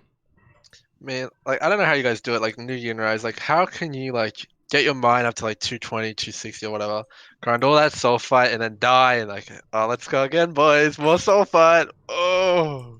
Because it gives you a new journey. It gives you Yeah, like a it's- new progression of creating a character, building it, getting all the gear on softcore, or not on soft, but this was the same thing when hard. This is the reason why I swapped to SSF, because I reached that cap so fast in hardcore eventually that it was just not fun anymore. Like you got all your gear within the first week, and you had everything decked out. There was no other crafting options. Everything was like uniques for a while there. All the builds felt the same. And then, okay, what do we do? The only thing we can do is map to 100. Okay, so that becomes the only thing. And like the from 93 to 100, nothing on your character changed. Only the amount of maps you had to do. Yeah, I'm glad That Nugi was answered that just- question because I never die. So Okay. So that was really awful. So when Selfhand came along, that was really nice because you don't cap out your gear that fast. So you have this progression all the way up to 100. Or at least to like 98, 99 for most characters, I feel. And then there's like that final push where you're just like, you're gonna just dig your heels in. So that was nice. But now with Delve, there's like a further progression. And I think the hidden hero in Delve is fossils. That stuff makes it so that you have all these crafting options. It gives a huge variety of gear that you can make for so many characters all of a sudden. So you're not locked into these different items anymore. You can create your own thing. So you have that alongside with this like infinite progression, like cats at 3000, but let's just call it. And that's really what drives me to play on Trade League, because I have like these different builds I want to do, and I can craft all the different pieces I want. So there's not like a cap to where my character feels done anymore. So Trade League is fine for me now, where it just wasn't before. Like even last league, it was like get to 100, kill Uber Elder, and then it was such a struggle creating other builds because you were kind of like, but you had your like very good builds, and then it was just farming uniques. You couldn't really craft that many things, so you were just kind of stuck doing seemingly the same thing over and over I again. think the flashback, that's why Delve came in at the perfect moment, because the flashback race, the most recent one, really has proven to me that yeah, I'm basically in the exact same spot, even with SSF, because I've had a couple good leagues now where it was like I didn't die at all one league, the next league I died once, the next league I died once, like an incursion I only died once the entire league. And in the flashback race, which is supposed to be like this super difficult thing, I would find myself, leveling like 4 demigods, and I get to 95 and then stop the character. And now I'm sitting and deleting all these characters, which, like I can't do anything with that. But with Delve, I'm almost like looking forward to ripping, because that's like really how much can I realistically push this. And yeah, it's almost like looking forward to ripping, and that just works so much more fun because it's all about the journey. And when you don't get there, or if you do get there, I mean, it's important to reach your goals, but if you don't, then that's fine too, as long as you had fun along the way. Exactly. But Yeah. like, don't you guys like want to get to like try and hit that like 1500 or 3000 number? Like, isn't that You don't interesting think to I'm you guys? going Yeah, there? we You are don't feel- trying. you We don't are think gonna that's the get goal? Oh! You want to go, homie? What's up? The main Whoa, thing is casual though, it's like over here. you Holy have shit. that goal and you're going for it eventually, and that's the same reason why I much prefer SSF now. And a lot of it also, it comes down to how, like, the fact that you can also equip gear at such a low level is also a bit of an issue, I think. So I'm playing a CI character right now. Like, with CI characters at 72, you can wear like all the decent bases. If you're in trade league, you're like, I'm 72, 10k energy shield, let's go. Playing an energy shield character and SSF having to self-craft gear and seeing that really nice progression, because with CI gear, the gear scales so much later than like life gear and stuff does, really fucking stretches that out. So you're like, yeah, I can fucking go for this. And like, you're always getting that small incremental. And if you die like 50 times, you lose all the stuff along the way of it. It just spreads that out. Because as you say, like you get your head hunter, you do your thing, and then by like week 3, you're done. Yeah, that's how I used to play. Although Delve, I think, is gonna change that Delve, quite a lot. Delve like fixes that, but like, imagine like if you look at someone like Marty, because like you and Marty, I feel like have very similar play styles. Just he plays in hardcore, and it's like I would say Marty would play softcore this league just because I don't know. Like I think like a lot of the like Empyrean, me, and Marty are like all kind of like pretty similar play style, and we've all shifted over to the Delve thing, and like Magic Fun. Like who cares about that? Like it's all about Delve. So Yeah. it's definitely You guys had the 100 push. I guess we've got this, so it's just 2 different types of players. But you guys sound pretty interested in going hard as well, though. So that's pretty interesting. Yeah, I mean that's cool to see that, because I thought that the system is going to be more like Diablo 3, but at the same time I know GGG is so innovative that they would have come up with something, but there was always the possibility that it's going to be like another version of playing PoE where you're not just going to rip, you're just going to have a higher probability of ripping, and that's what the system is.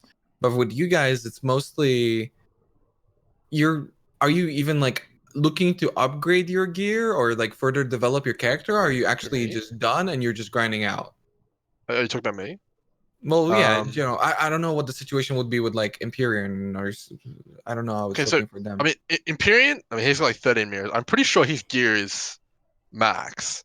No. But you can always take it further. Like, okay, it's max without double volleying and all that kind of stuff like that. Well, like he's playing. He have like 10 mirrors or something, 4 days in, something like that. Perfect crafted ES gear. I mean, there's a lot. It's all the fossil crafting plus one. Like, there's so many things you can upgrade. He had like 10 mirrors, dude. He's crazy. Yeah, but the gear's not been made yet.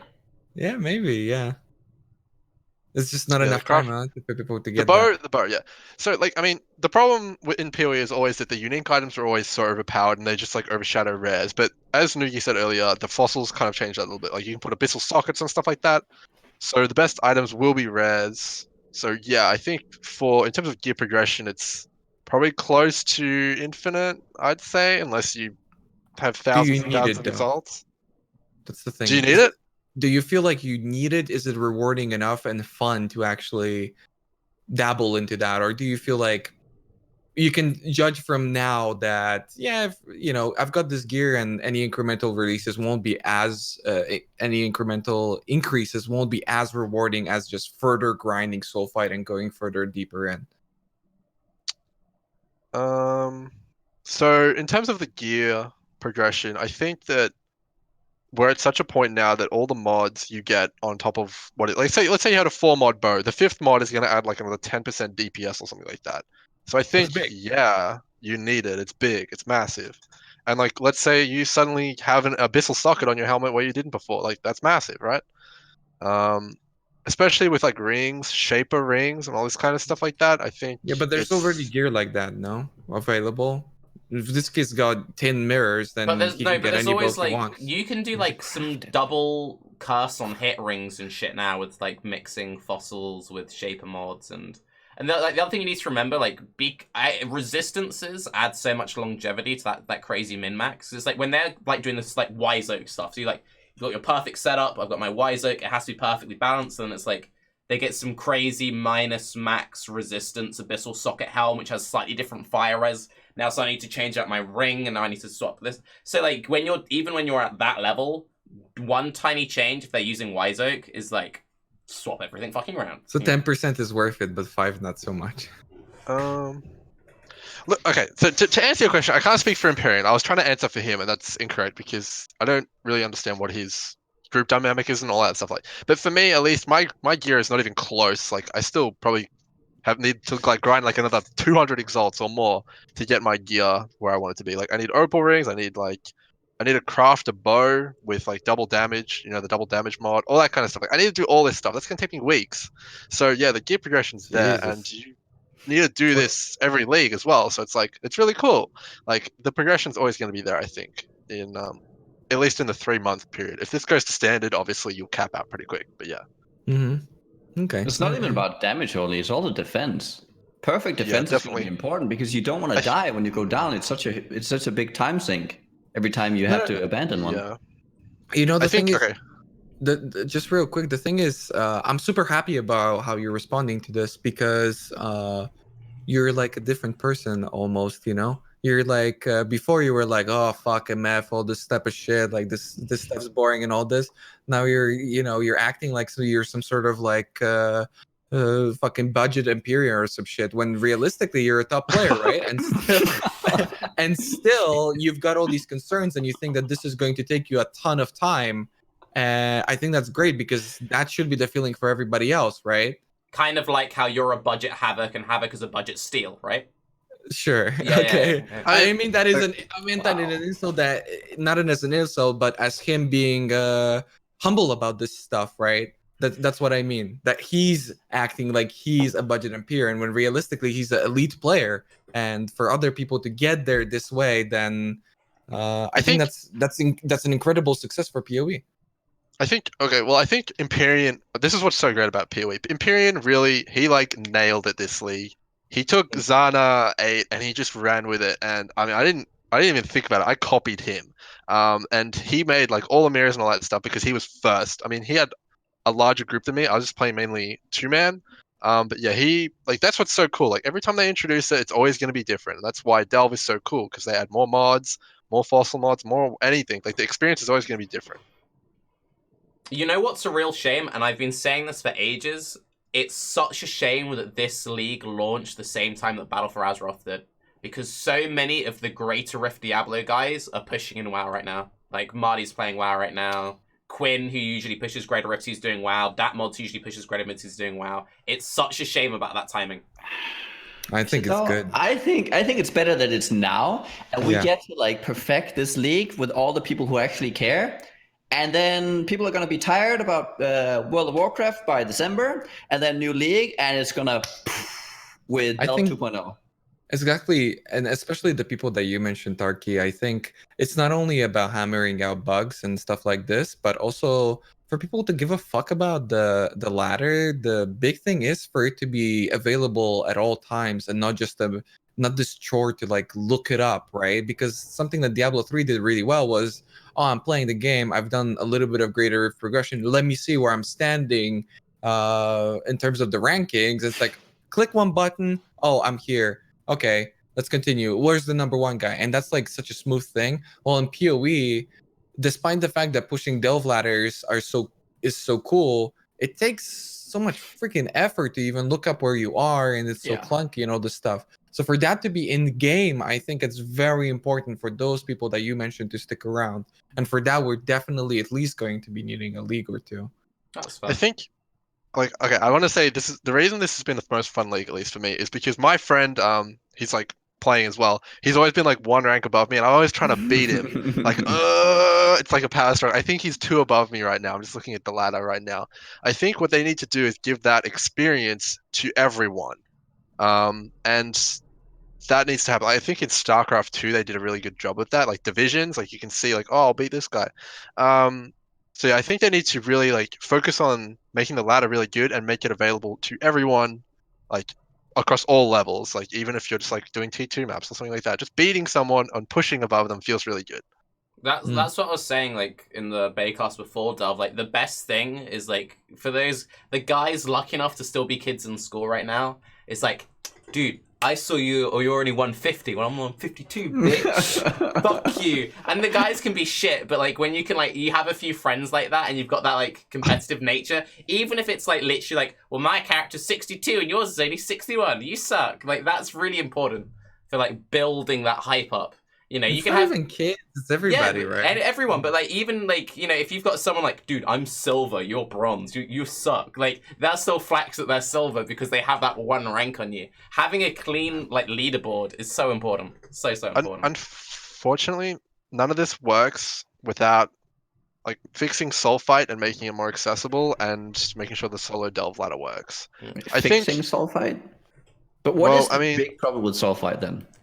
I think Sulfite is it limits people based on time, and that's not fun. I don't think, personally.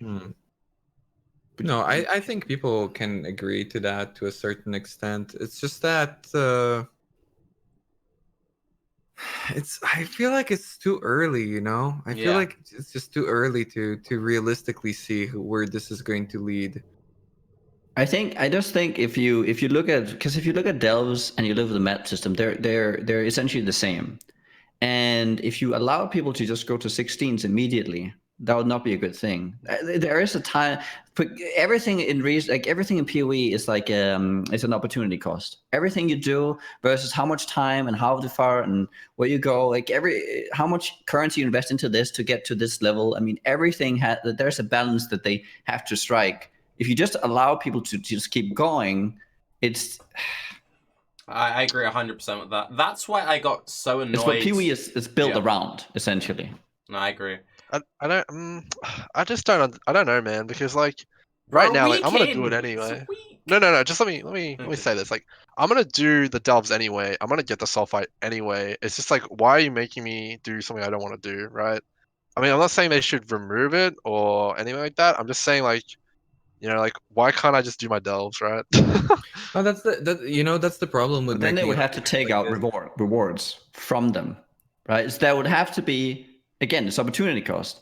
If you want to go to that level of delve for a lower cost, then it would they could have like a slider of how big of a reward you would have beyond the point to where you can go down and the difficulty is there, and that's the limiting factor. But the rewards get pushed to the same cost as Sulfite, essentially, right? So 100 Sulfite in input will give you like 1 chest, 900, 9 chests, right? That kind of thing. And that would be the only way you could manage that, because it's a resource you collect, giving you X amount of reward in return. We had this exact system with maps. And for the longest time, people used to complain, I don't like that I can't infinitely stay in whatever the highest map is at the time. That's always been a massive thing. And then with Harby as the example, Harby is like the highest accessibility we've had with maps so far. Maybe this league is different, but we're only a week in. For the average dude, they removed it because they decided that wasn't healthy, that there was that much accessibility. You run the exact same risk with Delve. And the thing which I think is really interesting, I'm really curious about Nugi and Rai's point of view because you've been playing hardcore this time around. The whole like character versus account bound thing, how do you feel about the fact they made that change less than a week into a league? Less than a week in, they're like, we're going to completely change the endgame progression to the point that we're talking about like having Azerite syncs or more upgraded capacity. Maybe let's just finish off the previous thing, because I think Grimro was making like a big point, but I almost feel sorry for you, Grimro, because this is something that there's just no way you can explain this to us. Just so it's clear, because it was like Incursion, where different people played for different time, right? And in Incursion you would reach certain points of I'm not having fun anymore, depending on how long you played. So if somebody's just no lifing and reaching I don't know, he's playing 10 hours a day, then a weekend he's like, oh, incursions have this and problem, but then somebody else doesn't play as much and they're like, or not as efficiently, and they're like, yeah, I don't see that problem at all. I don't know what the fuck you're talking about. So maybe, a week from now, we're absolutely going to agree with you. But as it is right now, to us, it's just too early, and it's No, kind of almost hard to comprehend that. I mean, I get his idea. yeah. Like, I just to clarify my we point, get I it, understand where he's coming from. I think PoE as a game, I don't see how it can fit. Right, just mechanically. It's like I would love it to be there, so you could just keep running your delves, and I could do so you could choose your battle, right? You can choose your adventure. Mm-hmm. I think that would be the perfect PoE for me. Is okay. This character is all about delving. This character is all about mapping. This character is all about bossing, and you don't have to do like the in between crisscross every time. But how do we get there? Let me explain to you what my issue with it is. So right now, to do delves at the rate I want to do, I have to tell my whole group, go make another character. Everyone has to play Deadeyes. You all have to have a tier 10 toxic sewer shaped atlas. You all have to run your maps, and you're going to port me into all the sulfite nodes. I have to say that to all of them, right? And I mean, is that fun just to be able to do delves at a pretty good rate? Okay, Like, so what would between those things, so what would be better in your opinion? Remove that altogether and keep the current sulfite system, or up it somewhere else so that this doesn't feel as good? Because they could just remove that and then you're still not happy, right? Because you're not getting enough sulfite still and you're not delving enough. I think the perfect solution for me, at least, is to add an Azurite upgrade, which just makes it so you get more sulfite. And just that make it would really be expensive enough, or something. but you still have to spend the time to get the sulfite, and that would be fine. I don't mind spending the time to get the sulfite if I can increase my sulfite by grinding. Right? You know what I mean? Like, okay, yeah. But it's Wait, you didn't want that earlier. You did. That's what you didn't. Wait, what? Wait, what? No, explain. Because that's what I've always been pitching Tarke. I'm like, add an I Azurite. said that. I said that about instead of like removing the cap, just increasing the Azurite cost so we can go a little higher. What I said is I don't want a higher cap. I want to increase the amount you get per node. Oh no. That's like just having quantity gear. I mean, imagine if you could just. Imagine if you could just. Imagine if you can upgrade that increased quantity on your character by 100%. You motherfucker! We knew you were shilling for MF this whole time. But it's one of those things though, because it's kind of like do you make something which is which is incredibly fun, but you're done with it in like a week, or do you make something which has less accessibility to the fun but keeps the guy playing for 2 weeks?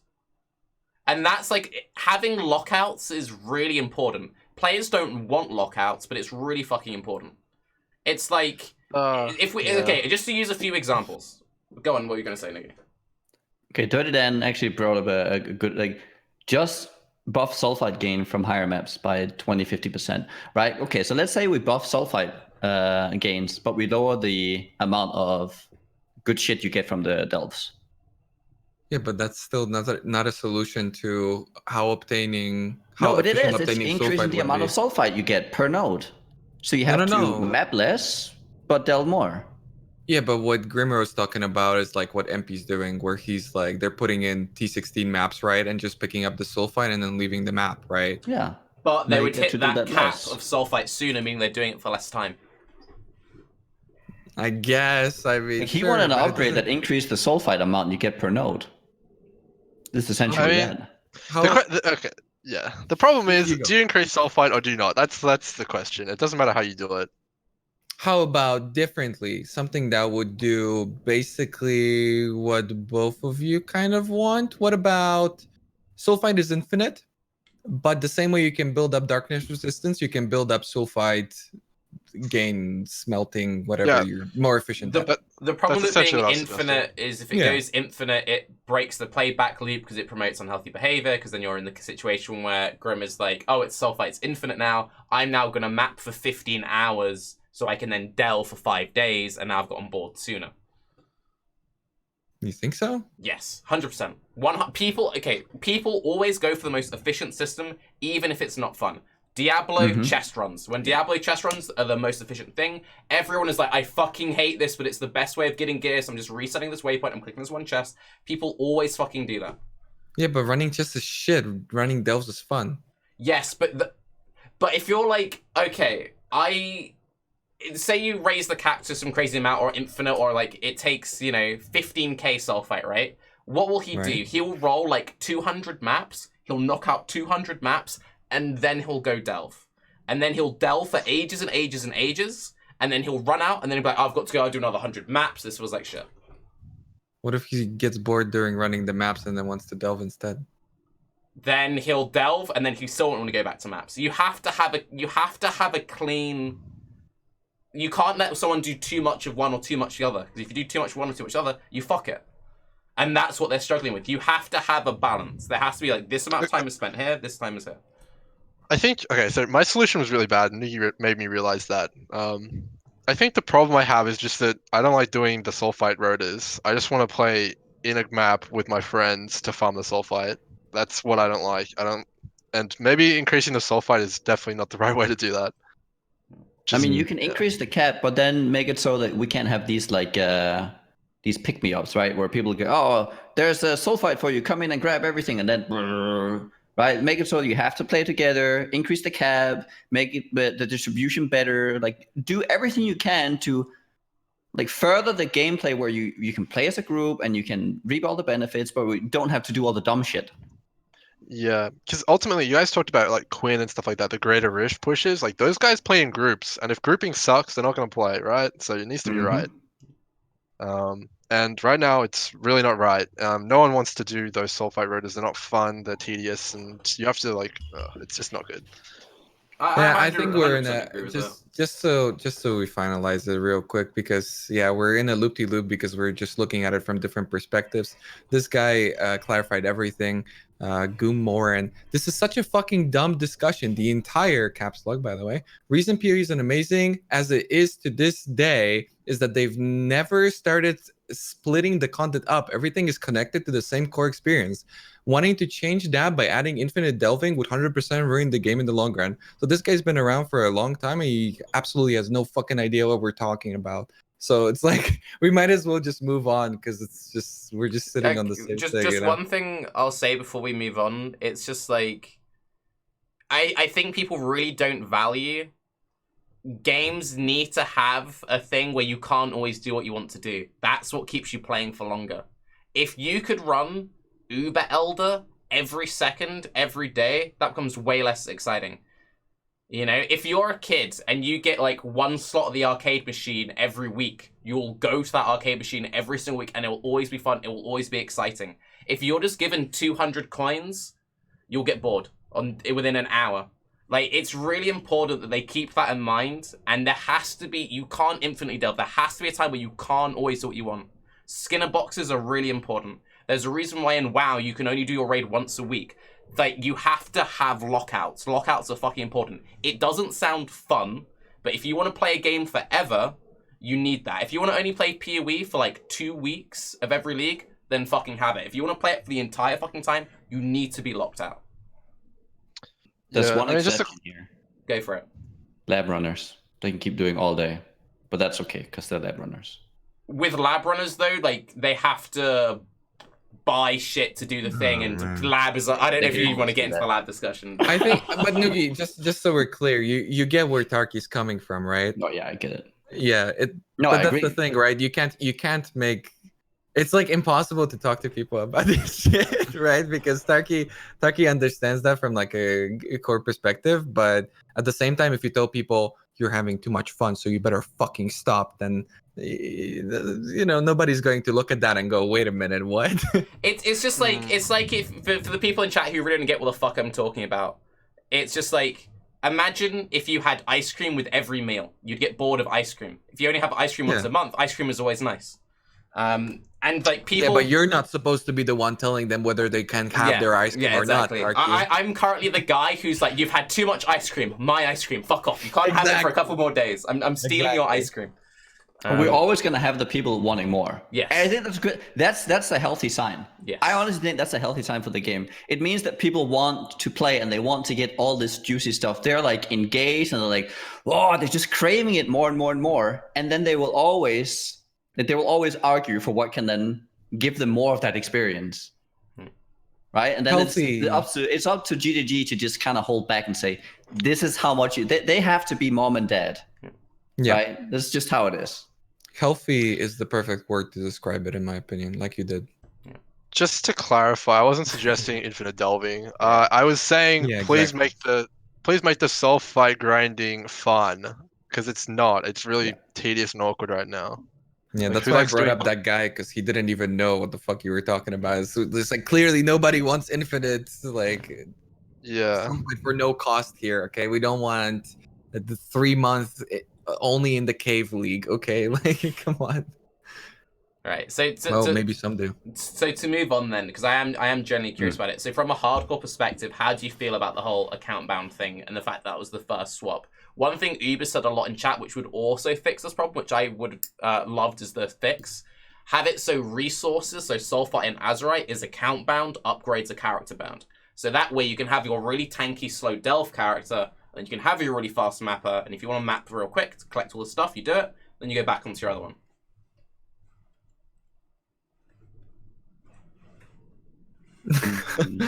I mean, I think the Azurite being account bound now is really good. All the upgrades, because there was nothing more discouraging from even considering making a new character than just knowing that you have to do all that again.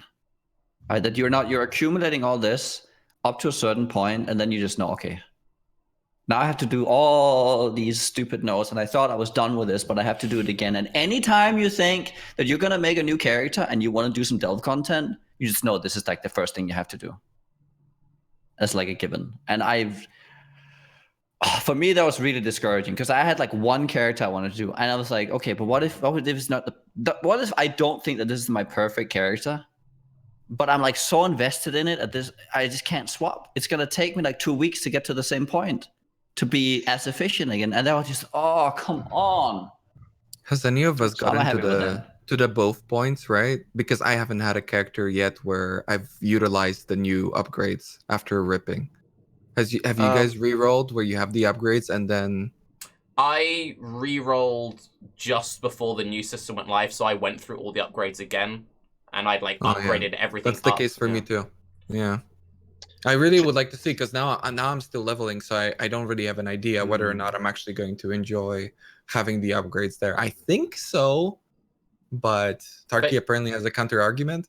Well, I think so. A few people in my chat have said since the system's gone through, they're now making new characters, and now it's like, okay, I've made my new character, but I don't actually have anything to my Azurite on now, because I had like their first character they played to like 91, 92. They got to like Delve 200, Delve 300. Then I'm making a new one. It's like I'm now getting this resource that I can't spend on. This doesn't feel that great either. I think the core issue before was the early progression was fucked. Like Uber and Wagon say, like the early Azurite upgrades were shit. Like they cost way too much. It didn't feel that good. I feel like if they'd smoothed that early bit out, so it was like a much more even like curve up like this. And also, this is the other really interesting thing. I've been saying for a while, I think hardcore actually at this point is holding back GGG from a design point of view, because the majority of the players play softcore, right? Yeah, that's fact. So with a system like this, like account versus character bound is very different from a hardcore to a softcore point of view, because for the softcore guy, he chooses when he makes a new character, right? Whereas with So you, do we. Are you saying that I don't choose when I make a new character if I have a new goal in mind? No, but what I'm saying is it's like no, because like going back to the previous example of like, you know, when you finally get all the gear, you finally done all the farming, you finally done it all, and then you rip and you're like, fuck, I just spent all this time preparing and I didn't get to do it. That's when it feels really bad, I think. No, it feels really bad when I'm like 2 weeks deep and I want to swap because I decided I made a bad choice. This would be my same experience on softcore as in hardcore. It's like, no, this doesn't change. It's the fact that sometimes on hardcore you die. I mean, that's just hardcore. I mean, you opted into that. But the system in terms of like how you're incentivized to build characters does not change between. You could have a whole league where you don't die. And the only thing you're thinking about in terms of making a new character is that, fuck, all this stupid ass right and getting my darkness rest up again, and I can't just like get to the same point quickly. Yeah, but that's Like- interesting. Yeah, go on, Grim. Sorry. No. I'm just like I'm listening to you guys talk, and it's like you guys realize that you guys need to make a new mine, right? Every time. That's exactly the same thing as the Azurite. Like Not right really. now. But that's the No, thing. it's But you're not. going It's not down okay. and not to the side. Yeah, that's okay. I'm No, okay but you with that. actually you have to go like if you guys had the thing where you hit dead ends, fuck dead ends. You're like, oh, I'm going down, fuck, and I need to go left like 6 and then start going down again. Sure. So on my first character, I was like 150 or 160, and then I was like, alright, I want to quickly catch up on my second character. I spent fucking ages going left and right at like 110, 120. I just wanted to fucking go down. Like, you're gonna have the same issue when you like make your second character, like 2 weeks in, like your crazy min-max, when you've like pushed like Delve 400 on your first one, then you go to your second one, it's gonna take you fucking ages to get back down to like Man. Delve 400. What you're saying just makes me Yeah. so fucking pissed that GGG didn't put more effort into like the competitive aspects of it. Because Delve is really fun. Yeah. Delving is fun. Right? Delving's fun. And so for you to be upset about the fact that you're delving because you have to go to the sides and you can't go down, that really highlights how much potential something like this has and how much people would enjoy the progression. And to hear that, it's like, dude, just fucking give us the ladder thing. Like, Suggestion: Mm-hmm. checkpoints. What, like global account bound checkpoints?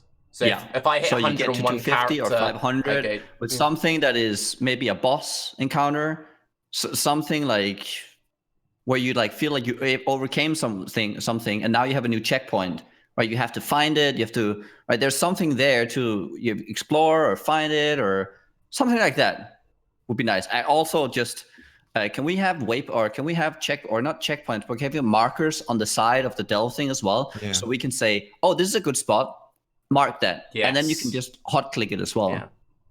Yeah, I fuck 100%. with that a lot. I really like that. Yeah, I think you're on point, Nugi, because like right now at 500, I can't re-roll. My whole team spent like days getting me there, so Yeah. I have to play Deadeye or a Ranger for the rest of the league. Like, and that sucks.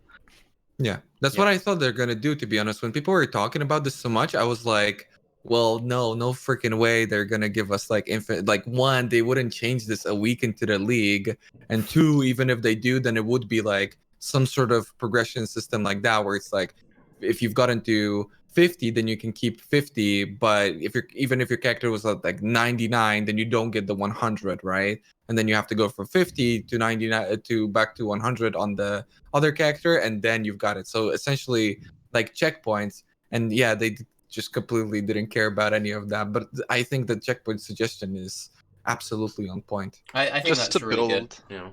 on what Nugi said, I think the checkpoint should be everyone who's in there, because like let's say Imperience support suddenly like he has to go. He's stranded. Like, see you later. Like, you gotta go all the way down to 1,000 again, dude. I gotta turn on the light 1 second. Oh god, do you know what that. you've reminded me of? Literally the worst thing in the world. Is like, so I've been trying to like play a bit of WoW on the side, and at least with that I know that I can like skip WoW for 2 weeks to play this and come back. Imagine if it was a situation where like you have to go on holiday and you're in a group. You come back, you're like delve 280, and all your friends are now 700, and you've got to fucking catch back up to 700. Fuck that. But how does that work? I haven't done much in group at all. So can't you just join them immediately? You can join them, but your delve will still Yeah, be your like delve 100. is still at 270 because it only unlocks on the person whose like delve it is. Yeah. Okay. So It's, like, so bad as well.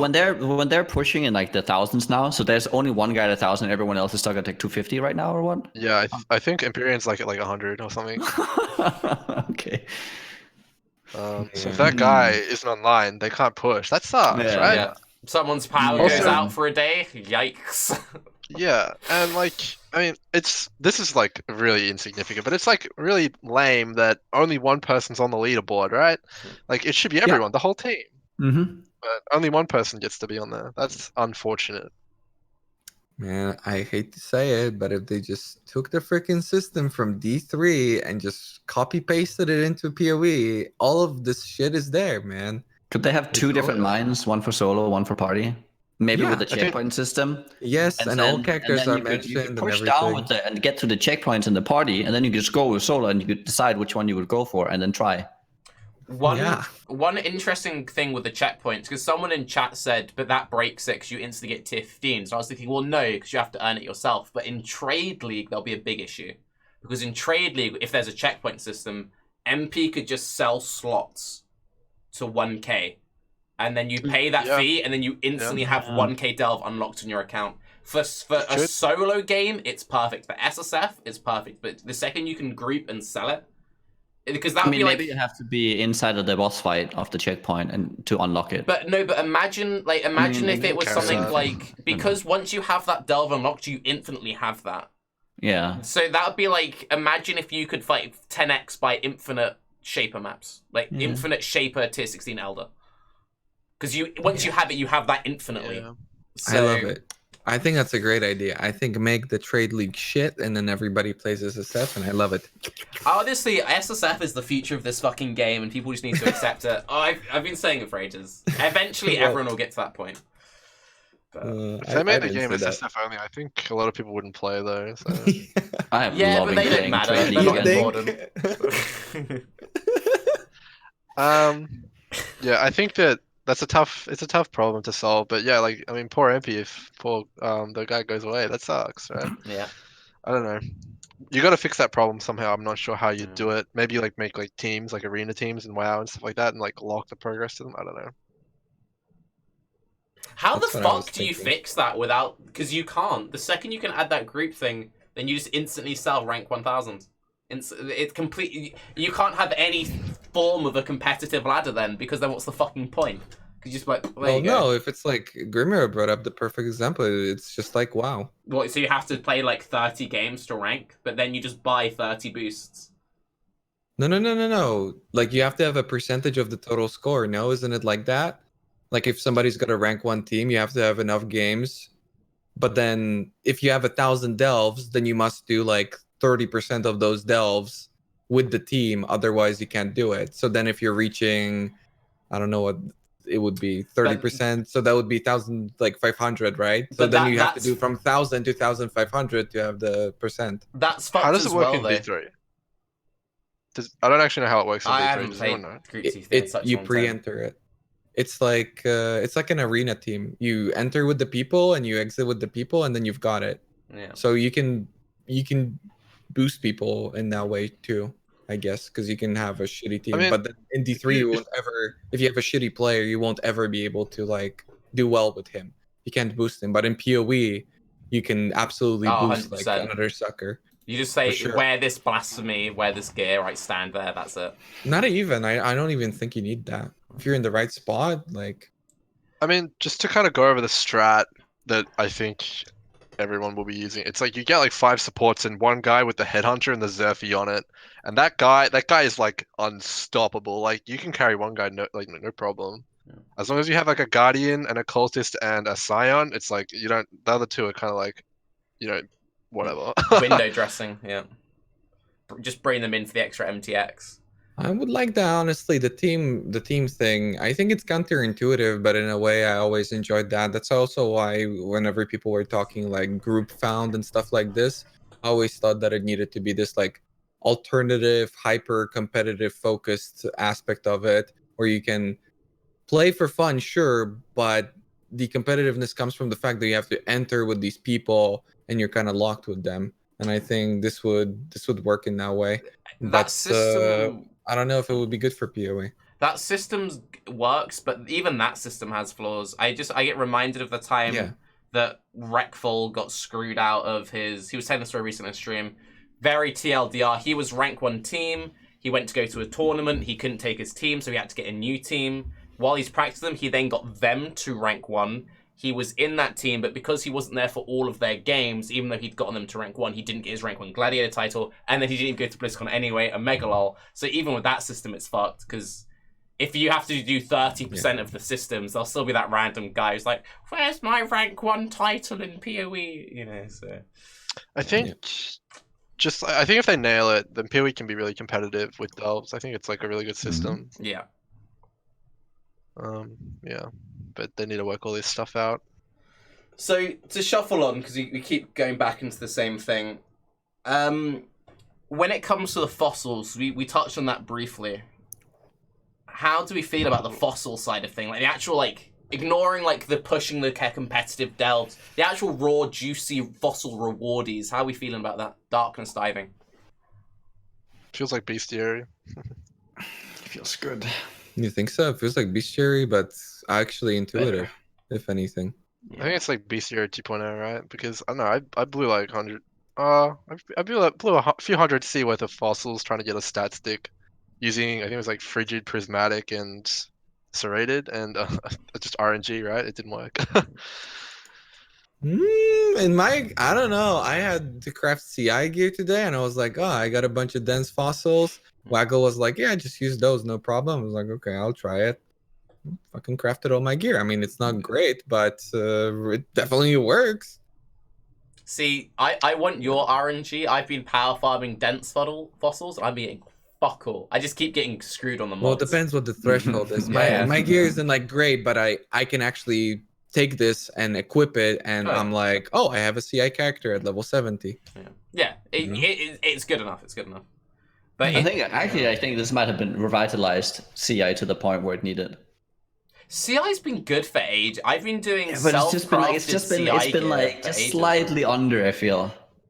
Like CI is the availability of gear and it's when they changed the Haku craft. The second you could craft 70% ES on Haku, CI's been fine. The last 3 leagues I've done CI SSF and I've hit like 8-9k ES with fuck all budget self-crafted alt-rolled gear, no problem. For whatever reason, this league, I've been stuck at like 6.6k ES and I can't go above it. When I have the fossils, I'm just getting like screwed on the RNG. But that Haku mod was the biggest thing. See, it's just effort. Yeah. Honestly, it's like it's just that when it got nerfed, it crossed that threshold far too much. But it was always like, it was always better, but you had to put an effort to make it work. But if you did, then it was always better, like no matter what. It's just that at that point it got to like no effort, and it's just like twice as good. So why would you care? But now I think, if you put in the effort, especially now, because now you can craft some crazy CI shit. You can craft stuff the same way that was back then. You don't have any instant.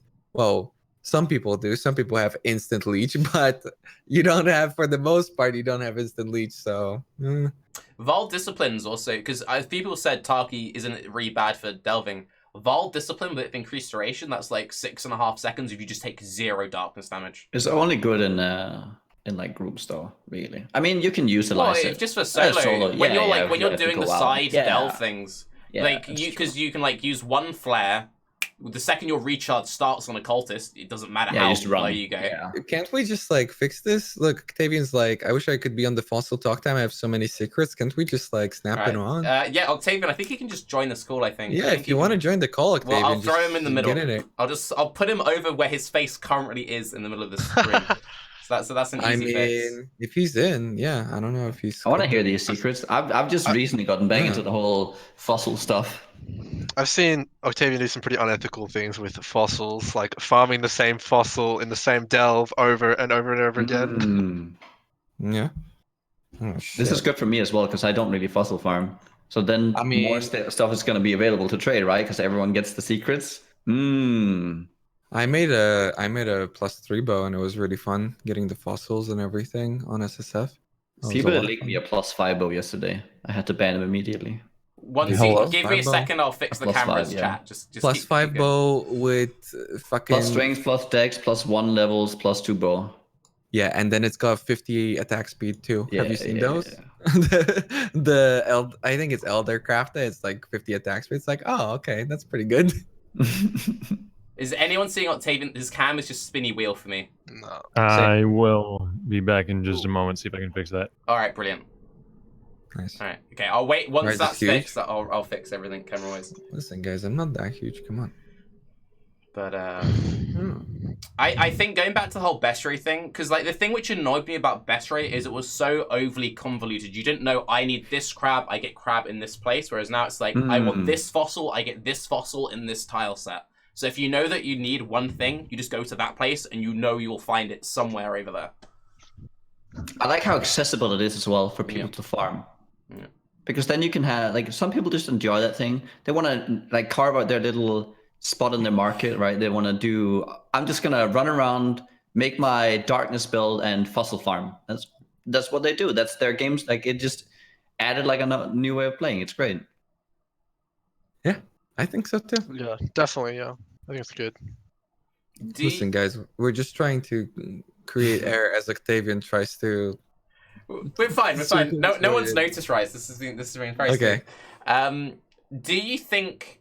Because I want them to revisit Best, right? I fucking love. Would you think they could maybe take these ideas and then I'm praying upon all hope in December, Einhar and Alva they come back as Forsaken Masters and we fucking get this shit back. I want it. No. I fucking want Why it. do you want happen. Bestiary back? Like, what in that league do you think is really good?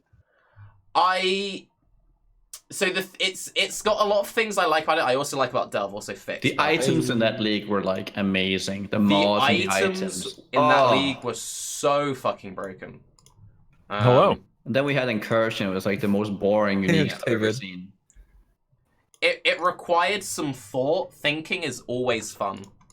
I love to think, and it breaks up the gameplay. But the thing which I liked about Bestiary is it broke up the gameplay, but you chose when to do it. Whereas the thing with Incursion and Delve, it broke it up, but there was always that limit, you know. So you didn't have that full control. And Why am I in We the haven't middle? talked about strongholds at all either. we'll get to Because, that. I mean- I want to get to the Zana stuff later. Oh, okay. Yeah. Boy. It's just, but I think this ties into the whole bestiary as well, right? Because if you want this, because you could have the dinosaurs spawn on the Atlas, and you can have them hiding in the delves. Yeah. Aren't they in the delves? I mean, there's like, It's like the- something, but That's like you the can have more of bestiary. that stuff. Or like you Yeah. encounter the fucking dinosaur or something like all as you're going down, it's like wow, comes in and like kills you. Oh my gosh. Come on! All right. They can Yeah. they can We see don't you know now, what's down Octavian. there in the darkness, in the depths. I think they tried to include it, but they kind of didn't do it justice, I guess. I mean, you make too much noise with your headhunter and whatever build, and then it's like ah, and then you kill too many things too fast, and you spawn uber dinosaur, uber crab, and he comes and I go, I'm gonna kill you. I don't know. Just give me that stuff. I was too distracted setting up the cam, so all I heard was Uber Dinosaur Crab. I'm fucking in. I don't know anything you said, but I am in. Yeah, Let's it's go. fine. We're officially welcoming Octavian to the podcast. What's up, dude? Hey. Hiya. What happened? Where were you? I need a new alarm clock company or something. He pulled a cute dog. I did. I did not mean to, but my alarm clock simply did not go off. And I was up way too late last night pushing delves. So So what you're saying is we need to start a GoFundMe right now. oh yeah. That's They're what, like $30? promise We should you, be able to right? hit that pretty easy. I mean, well, fortunately, you have you can make it up to us with the nice fossil secret. Before right? you go into the fossil secrets, you have to do the cringe intro. What level are you, and what delve did you Oh my get to? God. So we have context of anything you have to say. I have two characters, one at level 92 and one at 93, and I'm at delve 280 something. Right, go fossil man, go. So the first thing that absolutely everyone can take advantage of for a little while before the market absolutely implodes on itself, if people know about it, is that perfect fossils are just better than chisels. Right now, a perfect fossil is worth a little less than 4 chisels and can give you up to 30% quality on your map. Sometimes it'll give you 15 and that feels bad, but most of the time it's over 20%, so most of the time it's worth using a perfect fossil, especially if you're doing high tier maps, because over a lot of them, it will give you much more in terms of returns. On specific bases, there's a lot of other different like combinations that are good, but like the perfect fossil thing, that bubble will probably pop, but for right now, it's really, really good to take advantage of. That's also another reason why CI gear is really nice, because you can use perfect fossils to get 30% quality on the item and then re-roll it afterwards, and it keeps that quality. I was doing that last night. It's really good. You can do the same with enchants and stuff like that. I've been rolling enchants like crazy in SSF.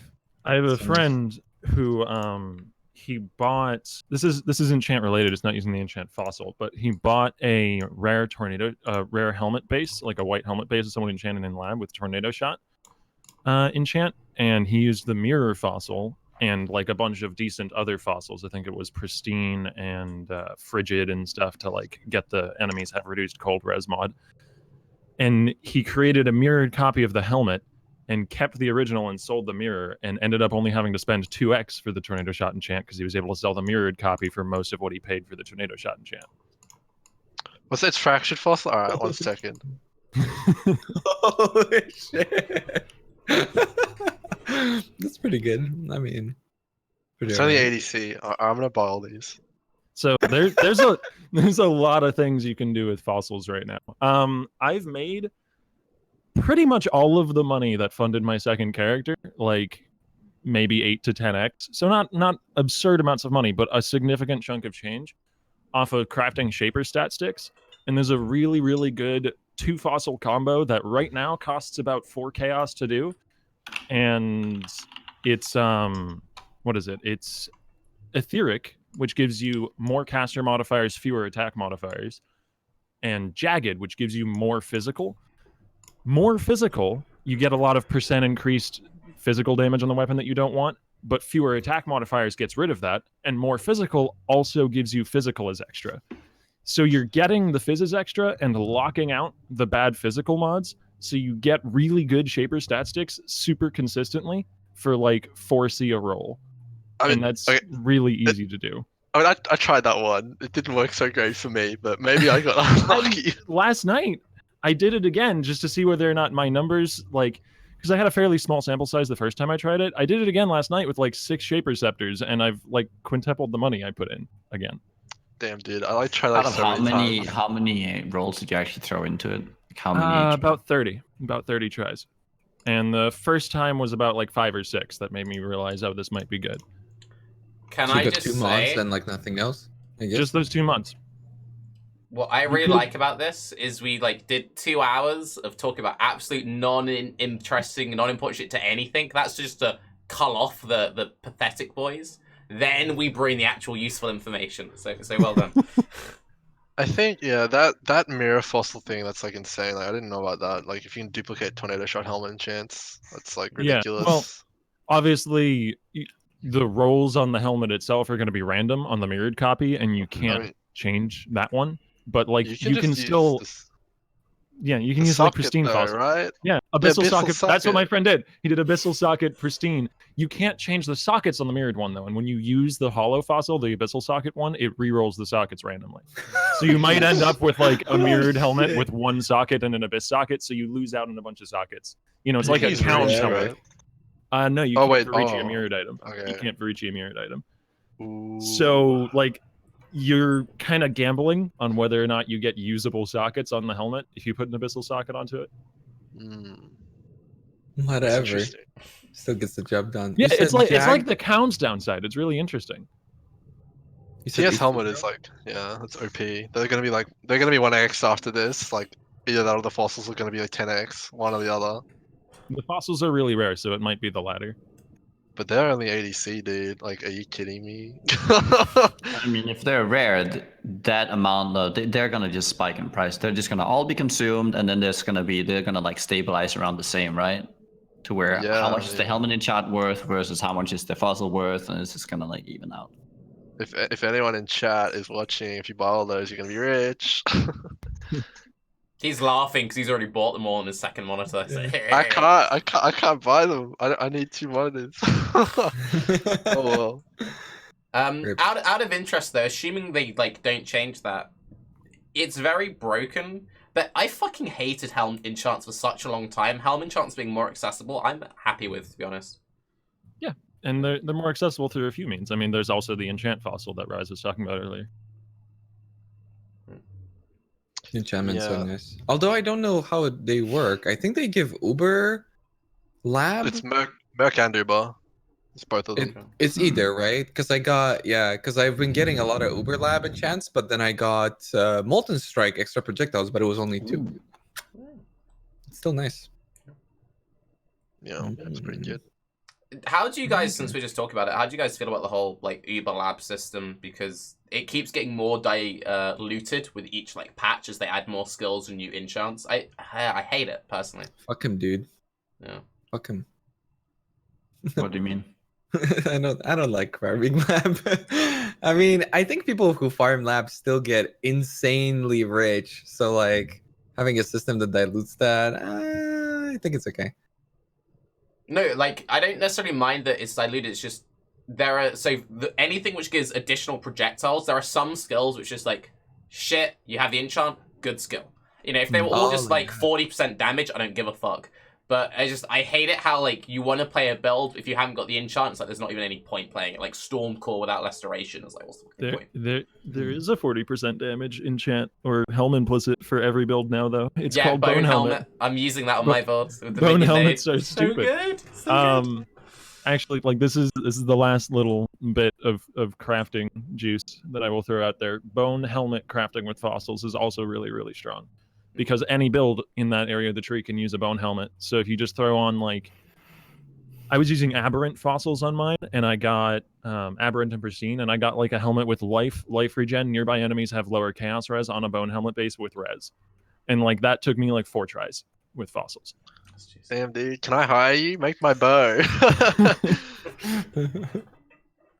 Except CI gear, because I'm gonna be doing that. I'm using the stuff, but for CI, it's just like way too weak compared to. It's a bit tight needing all those prefixes. Yeah, I've been struggling with that a little bit on my stuff. But can we just briefly talk about it? What the fuck were they smoking when they made those 2 minion nodes? They are so broken. Yeah. If you don't take them and you're in that part of the skill tree, you're like. They're broken because they scale everything.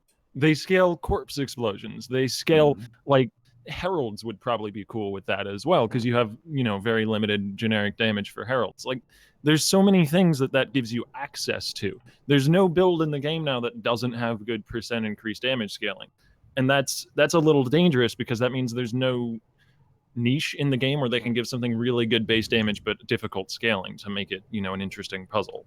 There's no interesting puzzle there. It's just click the minion damage node. Yeah, it's like as Uber says in chat, it scales Impulsor. Like the main reason I take that is it scales Profane Bloom on my build, which doesn't normally take chaos damage. So that's what I'm doing as my second build. I'm doing a Profane Bloom Occultist because it just seems ridiculous for delves. You're welcome for that idea, by the way. I think we're all 3 playing the same thing actually. I did it first. Listen, I've been doing it for years. Okay, you copied my first BV Occultist, buddy. Don't forget. I'll have you know, I'm actually copying Waggle's build. So I'm actually copying Waggle's build first. So fuck off. Okay. I think the notes are very PoE. Yeah, that's true. I mean, they're very in line with what PoE is about, right? Oh, this does everything. Whoa, we can do that. And I can make this build now. I can try this thing. I can make this thing be bigger. I mean, then they're just going to nerf them a bit later on to make them like in line with, okay, only so many builds will actually benefit from it. I actually have a few builds. Like, there's a few builds where it's like, okay, early on they're efficient. And then because it's like a 1 node extra you have to pay to get there in some builds, it kind of like, there comes a point where you don't need more corpse explosion damage, like, or whatever, right? Or whatever the build is that you're doing. And it just becomes slightly worse than chasing jewels or just picking up the damage those next to. I mean, there's like a line there. And then early on you use the bone helmet, but then you want a different enchant later on. So you spec out of the bone helmet. And all of a sudden the nodes are not worth it anymore. And there's all this like, oh, are they worth it or not worth it? I mean, they're not overly strong, the nodes, but they enable you to use minion damage, which is interesting. But I think they're a really cool addition for now. Maybe later on they need to change, but I don't think they're like super broken.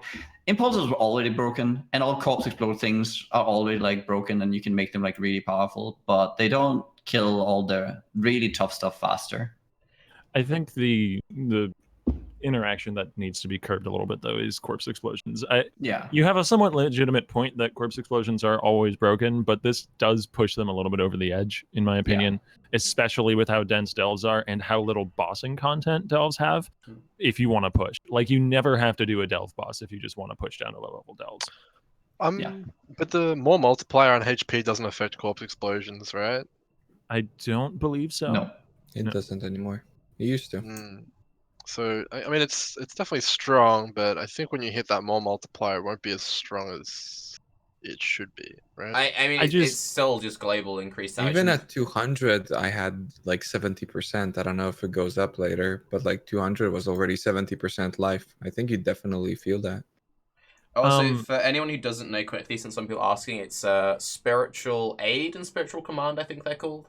Yes. Notes, yeah. The other thing, though, that we're talking a lot about spiritual aid here in Scaling Corpse Explosion. Spiritual Command is really good too, especially with the changes to shield charge, because global attack speed for builds in the top left of the tree, if they want to use shield charge, is a really scarce resource. And Spiritual Command opens up a lot of global attack speed, which is how the movement portion of shield charge scales now. So it just feels almost necessary to get that if you want to use shield charge and you're in that area of the tree. I think it's 31% attack speed if you take that, and then like just the good available minion attack speed nodes, and then you're getting the damage on top of it. Like how Inquisitor is crying right now. It used to be a top thing, and now the more they introduce, the more it's like, yeah. So what's the reason for this? I really it's like like that. What you do is you go, you take the new fire. What's the new fire skill? Right, consecrated path, and you build crit, and you build crit, and what's it called? The other one, the consecrated ground ascendancy, and you don't take the attack speed, and just take the minion attack speed instead. Yay! I don't even need it anymore. There you go. Sure. Inquisitor's happy again. I really like that node in the fact that the character I'm playing now, my idea with it, if I can get the gear for it, is to do a hybrid spellcaster minion build using like Soul Rest or something, because you get like 300% minion damage, which scales your phantasms, which scales all your other shit. So it seems in that sense it's cool because it opens up like Mimi builds. But the fact that those nodes, like if you're near them, it's like 12% damage per point, and you get 1% regen. I think that's too strong. Because they're just like, that's just efficient for any build if you're near it. Those are like, that's decent. And then in fact, it scales everything, and then you can then also get Spiritual Command for like 30% attack speed as well, and you're just in that bit is I don't know. I fucking love it. You know, typically I'm like, no, this shit needs to be balanced. Like, no way should it stay this way. No, I'm totally biased this time around.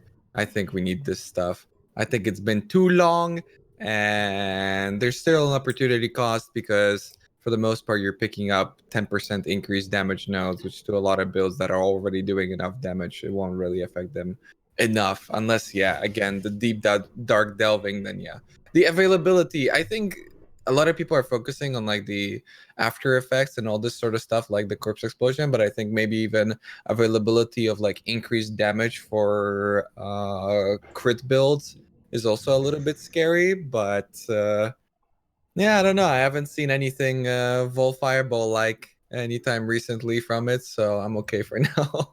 It's actually really good for like, it's a big buff for damage over time build as well. Stuff which is usually hard to scale, just suddenly gaining access.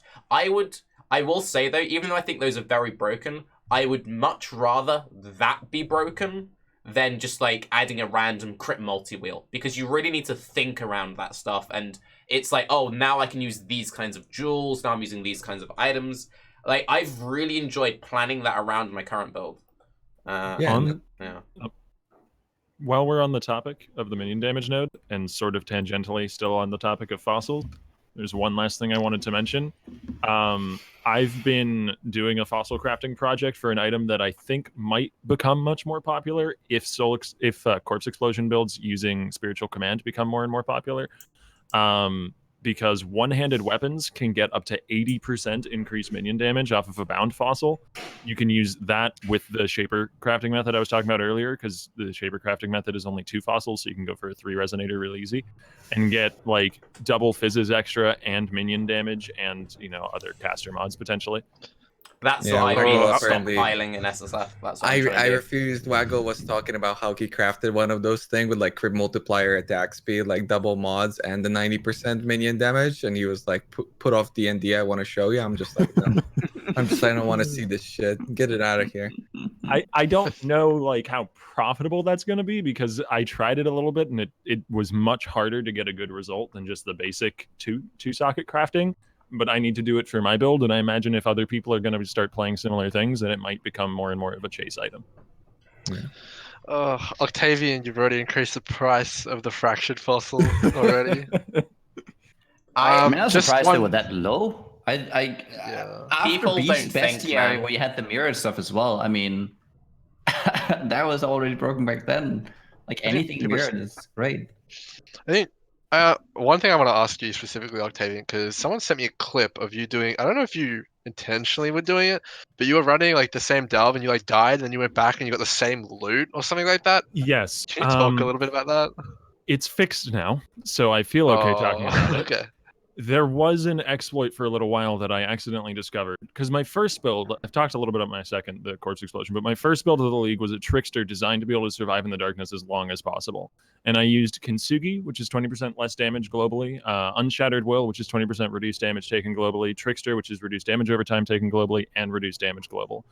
And I used all of that, and I was able to survive so long in the darkness, I could run to the next checkpoint without the cart.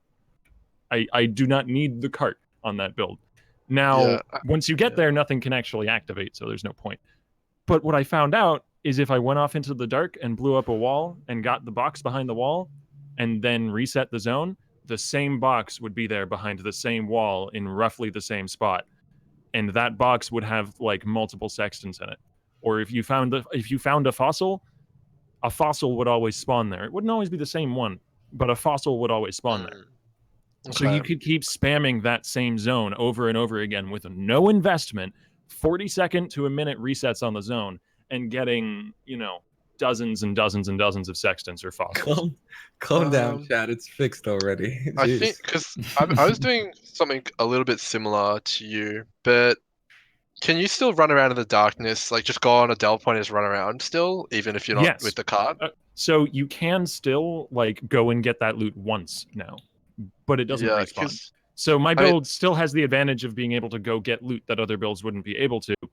But I think that's kind of fine because my build is completely built around being able to do that.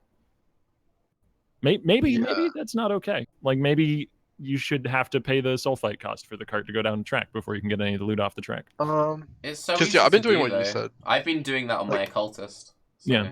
I think Ziggy made a video about it in like lower level delves where your darkness res is gonna keep you alive. Because this build is built around being able to do that as far down into the delve as possible, like around floor 250, 300. That's where it sort of caps out. But most builds can do that with the assistance of some flares at much earlier floors. Well, I mean, like what I was doing is I got Queen of the Forest phasing and all that stuff, and used the Thief's Torment, and you can like just sustain like a lot and just reset flares and just get more and more flares, and you can basically run around and get all the loot without paying sulfite. So yeah, it's kind of like no sulfite delves for the fossils in the chests at least. Yeah, it just used to be much more broken. You can do the same but thing that's still so occultist effective. regen. The second your regen starts like going up, you can take loads of fucking damage. So if you time it well, you can do like 20-30 seconds with like 0 darkness res, and then if you have the res, like you go longer. And then just instantly reset it with Vaal Discipline because that's like 6.5 seconds. And yeah. Yeah. Such an interesting league. Like we've been talking for so long, and there's still so much to talk about. It's crazy. Like, and we haven't even talked about Zana. It's like crazy. Or Zana. Yeah. So on that note, Zana Grimro. Okay. I know you feel very strongly about the tier 16 side of things. Where you? Oh, what do you mean? Like, I mean, you can basically just make so many T16 maps. It's like it's exactly like Harbinger. You can infinitely run T16s just by putting 15 chaos into the map machine, and like you get like T16s out, which are worth 25 chaos. It's like, is that good or bad? I don't know. Probably what do you guys reckon? Bad long term. I mean, they decided they didn't like that with Harby, so they didn't make it go core then.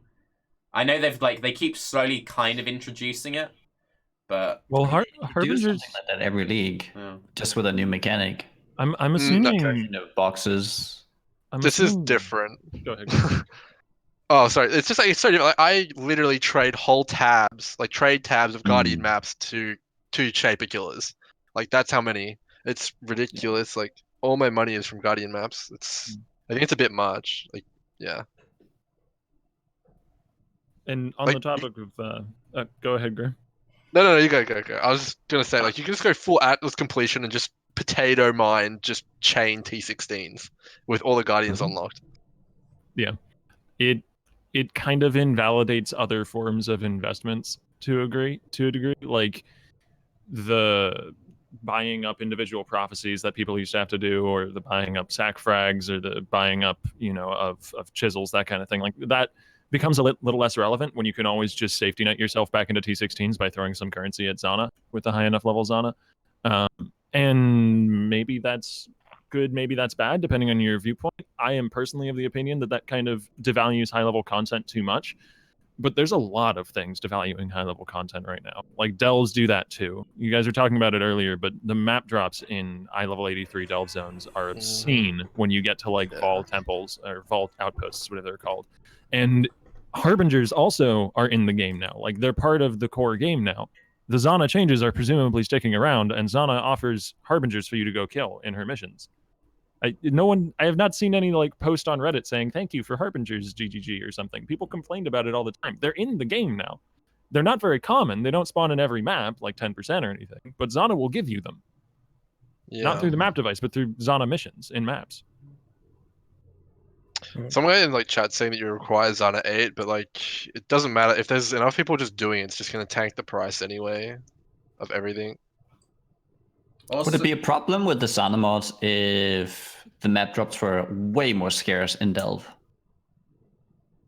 With the Zana mods? No, like most of the maps come from It's just because Zana there's like an influx of 2 different places, right? Maybe it's just like it's just kind of like breaking because you have it on both. Rather than because if it was just through the mapping system, you would have to like you pay a lot for them, and you don't have the safety net of the delves either, right? Because that adds so many. I feel like that in particular that just secured my. I went in one afternoon. I decided, okay, my maps suck. Okay, I'm gonna push delve. I'm just gonna get it to the same level, and within 8 hours, I was at Guardians from T9. Yeah, it's pretty ridiculous. And the other thing is, you don't even need to. If you're taking advantage of delves, you don't even need to input high level content to get back high level content. Like you can go, it's really weird. It's a very strange disconnect when I made this realization. You can spam quarry to get T16 maps. Like if your delve is low enough level, you can, or low enough floor. I always have this problem on stream. I don't know what to call it. Low floors, high delves, whatever the fuck. But yeah, if your delve is at eye level 83, you can turn quarry spamming into T16 maps. There's just no in between. I kind of like it. That's what I did too. I didn't have any maps. I had like tier 7s at 93. Then I ripped. I'm like, I don't have any maps, so I'll just do delves. I did delves. I built up my entire map base. I'm happy boy now. Running maps was shit. But a lot of people are also complaining about the fact that building up maps this league has been really tricky. It's not that it's hard to get maps. It's just tricky. And having this in a way is kind of cool. Although it's very RNG gated, like when we're talking like early red maps, because I feel like you're not far enough down to really benefit from it. And then once you get there, it's like too much. If you look at it like through an economic lens, though, it's really worrying because already mapping is a system that begets more maps. Like maps are sustainable. So the more you're mapping, the more maps you get. And maps do cost something. They cost that initial map, but they already give back more than what they cost. And now we're even like knocking that out of the equation. People can theoretically generate maps without ever needing to use them, and that will just massively devalue the items themselves. Don't you think that we've already been there for a while now? Like, wasn't Incursion the same thing though? No, we're not even close. Like, it's on another level now. Yeah, to run to at least an Incursion to run a T16 temple, you had to throw in a T16 map into your temple pool. Yeah, but no, I'm talking more not about the opportunity cost, but more like if you reach that point, it's always available no matter what. You're really never ever getting to a point where it's like, oh, I don't have any more left. You always have it, right? And that was the case in Incursion, at least for me, that I always had everything available. It was just a matter of consistent this league. Yeah, maybe. It's the quantity of them as well. Like you can if you get like 5,000 sulfite, you can go like grind out like a city and get like 15 Guardian maps from the city. It's like what? Yeah. Yeah, it's a lot. Yeah. I mean, I feel like the time it took in Incursion to get a good map room, or to get because sometimes it took you 1 or 2 tries, 3 maybe, to get the map room, to get the card room, versus you delve down and you find the cities way more consistently that you did the, or at least the amount of maps you get per like finding that and the time spent versus the incursion. It's like way more. Oh yeah, I agree with Grimro on what he was saying earlier. I'm not exactly sure if it's like both of us being lucky or something, but even on 250, like up above, I wasn't seeing any of these vol outposts or anything like that. But then when I crossed like 200, it was just everywhere to the point where I just wanted to go down. I had to like purposely dodge them because I wasn't able to keep up my soul fight and clear all this stuff and like progress at the time that I wanted. So if they're really spawning that much even further down, then yeah. It's like not just more of them, it's like bigger areas. Like there's like 10 chest nodes in a city for me, like most times. It's like a lot. And like, I mean, Empyrean, I see him, he skips them. There's so many of them. Like his team just like goes past them. It's like, what? Yeah, just because I'm seeing some people asking like when do maps drop in delves, just so that everyone in chat knows, map drops in delves are not very good, but it's the Vol City and Abyssal City biomes that are crazy. Like the zones that those spawn a ton of chests that have maps in them, and that's where the map sustain from delves come from. As I've just started getting different close, chests, I'm and some of noticing a them lot more might as be well. this. Yeah. How, it's like a lot of. There you go. So it's safe to say that the top end is fucked. I will say though, the lower end Zana mods, the reroll any map from 1 to 10 for 1C, beautiful. So good. I love that one. Very good. It's made SSF such a treat. Because it's just like, oh, I'm missing like 2 tier 10s. I'm just going to roulette it until you hit it, and then it feels amazing. And it's so affordable. I feel like those mods should be lowered one level though. I feel they should be one level more earlier available. Because even on SSF, what level do you get that on didn't Zana? feel fast enough. Zana 4? I think. Oh, that's nothing. It's 4 and 6, no? Yeah, but if you're trying to get into red maps and then Zana only gives you up to tier 10s, it's like Zana 6, that takes a while to get. No, but the red tier Zana is meant to be the one which upgrades to red maps, right? The one which can go up to 15. That's what that's meant to be for. It's like the weaker Zana 8 mod, right? That said Zana 7, I thought. Yeah, that one. Oh. Yeah. Yeah, Zana 7 and like 10 memory fragments. I like that they've tied it to memory fragments. I think that's a really clever way of doing it. It guarantees some level of completion of the Atlas. Yeah, I think it's all about Zana now. Like she's so powerful. I think also from a new player perspective, this is like the best league to progress the Atlas. It's so easy. It's like really good for new players. Being able to also pick your map rewards as well when you complete the frags, that's really nice. And being able to pick what missions you... It's such a small thing, but actually picking the mission you get from Zana is so much better. And it's given them a lot more freedom in missions as well. Like they can give you so many different map mods, which they couldn't really before because they were scared, you know, maybe your build can't handle it and then you're just screwed out of the Zana mission and that feels terrible. I think what's really cool, like I don't know about you guys, but like the amount of Malkuns I've gotten from Zana missions is insane. Like, because you can just always pick it. It's so good. I haven't gotten any. I keep hearing that. I didn't find one. Really? Yeah. Wow. I did get that and a few cloisters, Untainted Paradise. That's always really nice. Who are you complaining? Untainted, it's like picking it, I think is really good, and maybe they should extend that to the other masters a little bit.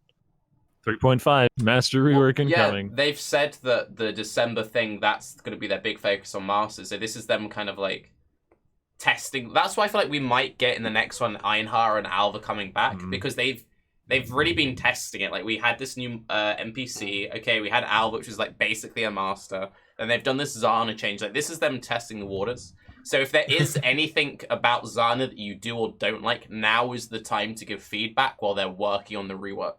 So on that, is there anything that doesn't land about how they've changed Zana? Or is it just perfect?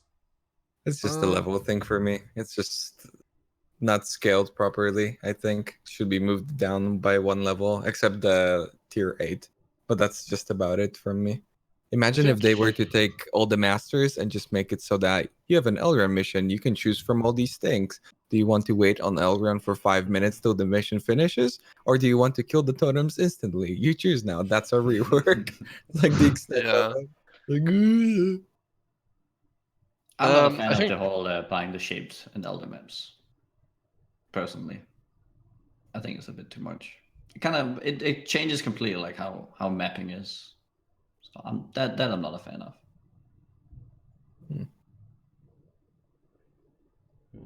Yeah, it definitely invalidates a lot of the map progress and sustain and strategies and stuff like that. You're right. I think that's the one thing that's bad about Zana. But also, it would be really hard to sustain soul fight without her. So, Hey, buddy, SSF is the way. I'm telling you guys, it's the future. It really is. You don't have those problems over there. You just don't got shit. You never have 15 chaos, homie. I spent 4 chaos on my helmet. And it's my best in slot right now. Come on, man. No issues. But you were gonna say something about the topic earlier, Grimro. which topic's this? I already forgot. I don't know. Yeah, That's it. You were same. gonna say Whoops. something and we cut you Oh, off the twice. I was Shaper like, Stronghold we skipped Yes. over. Oh, yeah. I mean, like I did them all, and I've like done quite a few hundred maps now, and none of them ever spawned again for me. So I don't know what that Have means. you been interacting with your elder at all? Yeah, like I got like a ping pong effect going on Haunted Mansion, so I don't really understand. I've been able to get them to respawn by growing my elder and shrinking my elder. Like, it seems, I don't know exactly what it's tied to, but whenever I let my elder grow, Shaper will respawn strongholds, and then if I go cull elder a bit, I have a completed atlas, I'm just kind of playing around with it to see how good a completed atlas actually is with the new Zana changes. I cull Shaper back, or I like run, or sorry, elder, or I like run an elder, and that sort of resets the atlas, has a clean slate, and a bunch more Shaper strongholds will spawn. Wow. Okay. Yeah. Hmm. I've been able to farm like maybe 50 to 100, somewhere in that range, strongholds. Wow. Whoa. Okay. Yeah, I haven't had Yeah. any. It's really weird. I've been doing a bunch of them. I have like so many sextants, so many more sextants than usual. Sextants are going to be cheap as dirt this league. Oh wait, really? I mean, I buy like hundreds, and they're still the same price. So I'm Really? lucky. I okay. Maybe I'm just getting consistently obscenely lucky with Shaper How strongholds, about? but Yeah. it has not I mean, seemed that difficult to respawn them if you well, are the thing is too sort of that it's extra crazy because you drop so many sextants in delves too, Yes. right? And when you're in delves, you're not using sextants, so that's really weird that the price would stay the same. To be honest, Tarke's just writing an essay, no problem. It No, kinda, sorry, I don't I'm know. just having fun ranking people. You know, alright, go on. It doesn't even feel like I'm playing the same game anymore. Honestly, it's like a completely different ball game. How do you like the strongholds though, in terms of like what does it do to your experience on the Atlas? the strongholds are great because of New Zana. So I don't mind going and running like, I don't know, Moon Temple or something if I can use New Zana to turn it into a T14 map and not waste my time. Even not having shaped Moon Temple. Like, I can still just say, all right, I'll take 6 chaos. I'll run Moon Temple with a Shaper Stronghold as a T14. That's fine. And then I don't have to shape Moon Temple to do that, though, because that would be terrible, Yeah. and Moon Temple's a horrible map that I don't want to shape. But running it once as a T14 with the extra rewards at the end, that's fine. That's fun. And it gives me variety in tile sets. But if you even make them all, can you make them into Elder versions if it's on the Shaper one, or does that not work? Because you can make the Elder I maps, think right? it just, I don't know that it makes it an Elder map. I think it just adds 15 tiers. I'd have to look at the wording. I don't have Zana 8 yet, so I'm not sure. Have you tried that, Grim? Do you know? Like, if a map is Shaper touched, can you use Zana mod on it to make it a T16? If it's shaped, are you talking about if it's a shaped map? No, if it's Shaper touched. Like, does it make it in Elder? No, because Elder maps on the Atlas can be Shaper touched. Yeah, no, that works just fine. Like, if you have Elder Underground Sea in your Atlas, that's fine. It's an Elder map, but it's not Elder influenced. It doesn't contradict. I mean with the strongholds, right? Because Yeah. you're upgrading the strongholds to Oh. a higher tier. So Yeah. can you do I like don't- the Elder on there? Well, I mean, it doesn't. It's To kind get of to invalid 16? because It's more just to get the high eye level. I'm thinking about.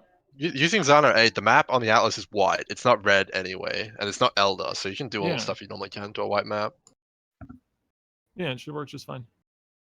Yeah. Yeah, definitely. You know what the coolest thing about the new Zana mods is? That if you're looking to finish up your Pantheon or something, or if you're fishing for a specific map, you can use Divine Vessels, and it'll keep rolling until it hits one that you can actually use. So I think it's what's at that tier again? 10. What's up? Yeah, for instance, on tier 10, I think it's tier 10, there's only one Pantheon boss that you can get upgrade for on your Pantheon. So if you use the mod to get tier 10s and you put in a divine vessel, then it will tell you every time until it hits that specific map that you can't use the device because the map boss is not there. So it'll keep rolling that until it hits the specific one, and that way you can always get specific maps. Really? Yeah. Yeah. Yeah. Not that we've been doing it, but yeah. Just so I have this straight, like you throw a T10 map in a divine vessel and you hit the reroll randomly, and it just fails if it doesn't hit. It fails. Yeah, because Yes. it You can, can't force consume the thing. That's Yeah. so. Are there? You can do that Is for that useful any tier where you can reroll. You can do it so it will only hit the ones with the Pantheon bosses. Yeah, obviously there's better and worse tiers Yeah. depending on how the Pantheon sets itself out, but for Yeah, the it most was- part, it's like a lot of control. I was trying to think of other tiers where that would be useful, and I realized I have no idea which map bosses have divine vessel souls. Oh man, I'm so I sad found about out divine about vessels. that, and I was like, look at the atlas, make a list. It's if I was to say, oh, where do you get this? You're like, Pantheon Yeah. is still fucked as far as I'm concerned. You can get Desert Springs very consistently, so Yeah. you can fight the boss, you know? It's very nice. Mm.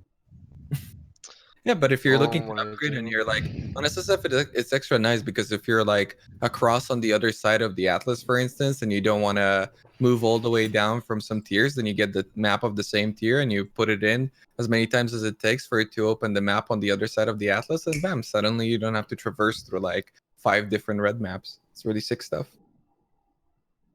I It's guess you could do the same with Guardians and whatnot if you just want to skip all those red maps and you're progressing first on a league or something. It's crazy that one reroll mod has completely changed my outlook on Atlas, because I hated Atlas, but once they've added that one thing, I enjoy it so much more now. How can you hate Atlas? Fuck! Atlas Oh is no, good. I fucking hate Atlas. I preferred the old system where you just ran the maps that you had, and that was it. I don't like the fact that we can't get fucking character specific atlases yet.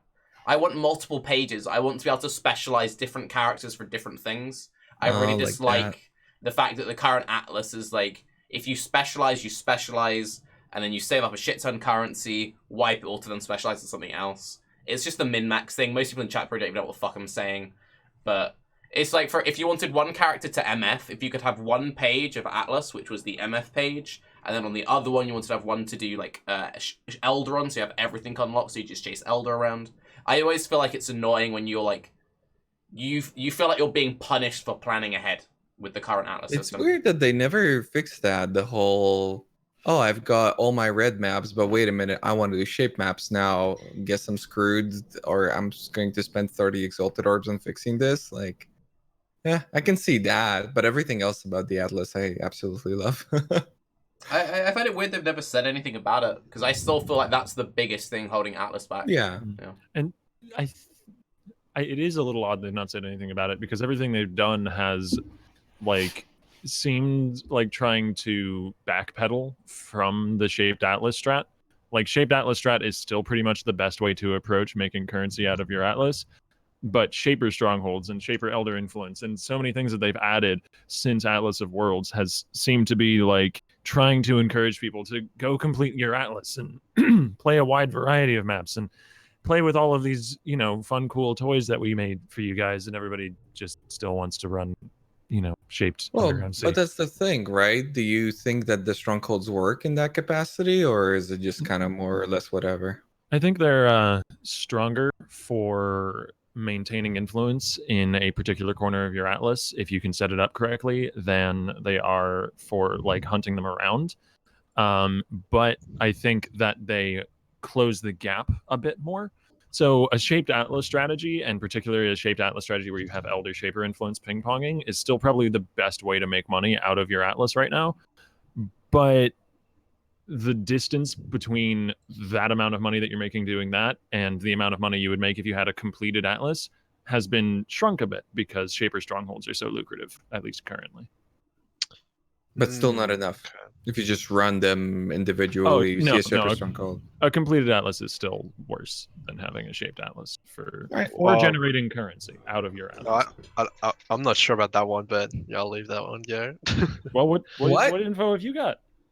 Oh, what do you mean? Like, I just full complete my atlas and chain Yeah. T16. Mhm. It's like the best That's way to what make I want to money. do as well. Yeah, that's like all you need to do now. Chaining I just- T16s with the Yeah. Zana 8 mod. Yeah, if you literally get Zana 8 and Zana 8, and then go Haunted Mansion, get all the white maps, use the Zana mod, you basically just make like 10 exalts like Hmm. every few hours I don't by know how selling Guardian maps. sustainable. I don't know how Isn't the most sustainable that broken is. thing 100% about that sustainable. the fact that you can What like do you mean? fully sextant them because they're still like white Yeah, maps? you can put like 4 whites and a Yeah. yellow one, and in terms of sustain, it's infinite because you just put Oh 15 no. chaos in. I don't mean map sustain. That's infinite. Yeah, I understand that. What I mean is sustainable in terms of profit because Oh, yeah. I mean, you said earlier that you were making a lot of money off map sales, and that will dwindle quickly as more and more people get access to this. someone just messaged me on Discord and they said that the Zana prophecies are 20 chaos each, so I'm guessing that no one can get it because it's just such a big paywall on Trade League Zana for the 8. prophecies. Yeah, but it eventually though, like Yeah. Zana naturally hits 8 for a larger portion of the population. Yeah, for sure. Also, it's a new system completely, so people are just getting used to it. It's like sextants, where before sextants were super cheap, and then eventually, once people understood how powerful they were and sextant blocking and all that, then suddenly sextants were just insanely expensive again. So I think it needs some time. I think someone Yeah. said something really good in chat. It was the fact that 2 people who like to min-max their atlas are having a disagreement over this is a good sign. Yeah. Well, the last thing is, I just wanted, because you talk a lot about how this is different to what it was before and how lost integrity and all this sustaining stuff, but is it better from like an objective point? Like, do you think that the game is better off looking like this, or in general would you prefer it to be what it was before, where it wasn't nearly as sustainable? Because running those high maps is fun. I think that it's like fine, but as Octavian said, it's not sustainable. It's like gonna crash every single map's price into oblivion. Like it's definitely going to happen at some point. So I think it's probably worse because now Guardian maps and Shaper aren't really worth doing.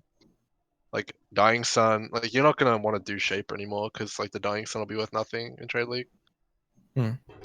It's one of those interesting things where from a solo point of view, it's definitely makes the game better from an SSF point of view because you don't really need to think too much about the long-term ramifications. But I would agree that from a trade point of view, I think it's probably unhealthy. Zana Yeah, 8 in SSF, what? No, but that's what I'm having access that like if you after like a month and a half or 2 months grinded the fuck out of your prophecies and finally got your Zana 8, the fact that you have that with that like progression path is fine. Because you've then put all the Sure. effort into it. Whereas in a trade environment where you could have someone who like what 3-4 days it took you? When did you get it? Your Zana 8? Oh, I didn't know about it. Like Imperium got it in like 2 days, I'm pretty sure. Okay. So it's just how much money you have. You just buy Gracious Master, Zana, Prophecies, and boom, do it in a day. Holy shit. I hit 2 100 characters in a league, and my Zana was in level 8 on SSF. Like, Prophecies, OP. Oh, dude, that's when you insane. yeah, it's nuts. Yeah. I'm curious. What did you guys get out of your reliquary keys? Oh, 'Cause, what reliquary key? Excuse me? Oh, Who? oh, One damn. socket. Ring. One socket. Go- Why are we Oh. talking about legacy? What did you get, Nugi? Golden ring. It's worth like less than an hour. It's worth as much as it's Oh. worth for the law weave. That Like sucks, man. 60 Yeah, of the law weave. They said it's not weighted. I reckon it's weighted. I reckon it's a conspiracy. How Yeah, many it's have weighted you towards opened? fucking I reckon Peacock that it finding is everything. actually not weighted. How many have you opened, Grim? I've opened 4, but I watched Cute Dog open like 30, and he just like got trash. What? He got like, didn't he have one where it was just insane? He Yeah, got he like got like 3 a crazy items. he got a headhunter and a Zerfy, and then he opened another 30 and got nothing. Okay. Yeah. And how there's much? like How much are probably- they at the moment? What? They're like, I mean, I don't know, they're like 300 chaos or something like that, so it's pretty unlucky. Wait, but he still made money. How many Yeah, I good guess items so. are there versus how many bad? It's not. I mean, There's a lot of good items. There's like Rigwalds. All of the bestiary set items are really good. Helena, Surfy. Like, there's lots of really good stuff in there. Do you So is it know where like- the Bestiary div card drops? Someone told me it was Chimera. I do not know. I know that the reflection card drops from Vol Temple. Because I have What's the the reflection? very realistic goal of aspect of Spider SSF Omega Lol. That's not realistic. I just want to say. The Adiri's reflection card drops off. Oh, You know the shield? the shield. Yeah. Okay. The shield. Yeah. It drops off the trio in Vol Temple. Nice. Yeah, I just want pretty good. aspect of the Spider. I need it. I made the mistake of playing SSF and Bestiary and I didn't fucking get it. I didn't get that fucking prick then. I just want it. It's so broken. It's so like anyone who plays in Trade League, just use aspect of the Spider. It's like dumb as fuck. But I need it. It's Aspect of the basically bird like, as well. yeah, aspect of the avian is really a lot stronger than people give it credit for in bestiary, and aspect of the spider is basically just malediction on an item, like the occultist node malediction. Yeah, but better. 'Cause it's got, Especially like, with better the It's better, as well. really. Yeah, it's a slow. Avian works Yeah. with summons too, so pretty good. Avian, yeah, people don't give Avian enough credit. Like 20% chance to do double damage. It's like, oof, insane. Yeah, but that doesn't increase my tooltip, Grim. So kind of People Oh, value yeah, that dude. people value that so much on a shaper weapon, Yeah. and then not on the aspect. I didn't get why yeah. people. I don't know if you guys will agree with me, but the Farrell aspect seemed like the weakest to me. I didn't get why people were so hype Yeah. about that. It's like, why It's are not you good. hyping? It's shit. The others are so much better. It's the Well, it's movement a chess speed one, piece. or- The cat one people like the most hype about, but it's the weakest out of all of them. yeah, it Crab's the definitely best. is. Yeah. But you need to use the cat aspect to make use of the permanent charge chess piece, so you need to have it. Yeah. Anyways, no, But that's, we don't know where the card drops. Turkey, I'm sorry, can't help you with that one. It's gotten to the point, and it's really dangerous, and I want them to make it go core. In a month's time, I'll have a div card. Like, I can make a div card. If I can't get fucking aspect of the spider in the next 6 months, I'm using my div. I really don't want to use it on aspect spider because I know You won't be able the to. second I do it, they're gonna make it go core, and I'm gonna be like fuming. Ah. All right, I can tell you two things about that. I'm not 100% sure, but I did know that there's going to be divination cards around this, and I'm not sure if those are the ones that we have available right now. But if that would be, I don't think that's the case because the guy was like super duper extra excited that something like this is going to be coming out. And if it's this, then yeah, I mean, that didn't quite work out. So there's a pretty big chance that there's going to be cards coming out still, but obviously don't know when. You know what I want my div card to be, so I hope we can get Asploder. I want my div card to be, you get given a random upgrade prophecy. I think that's sick. It's good for Trade League, and it's amazing for SSF. Is it good for Trade League? I don't It's think a I'd chance it farm could that. hit its Zeri's mirror. That makes it worth doing. Why don't you just make another headhunter card so I can farm it? No, it's so boring. So shit. You could get the upgrade to the ultimate chase item, Iron Heart, like PogChamp. Oh boy, Fucking hits.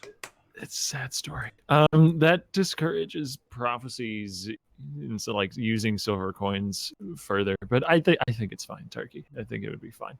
I think it'd be good. I think it's something that everyone would look forward to handing in. Because you never know. It's SSF players want it. Fuck you. SSF is the future. Trade League can go away. Yeah. I can't really think of anywhere. Like, it's like the reflection mirror, and that's all that I would think would be. Is there anything else which is good? It depends on the meta. The upgraded prophecy items like really shift in price by meta. Like back when RF was the first build to kill Uber Elder and stuff, when Uber Elder was first added, the Calm's ring was super pricey, and Frost Furno back before the Ellie hit nerfs.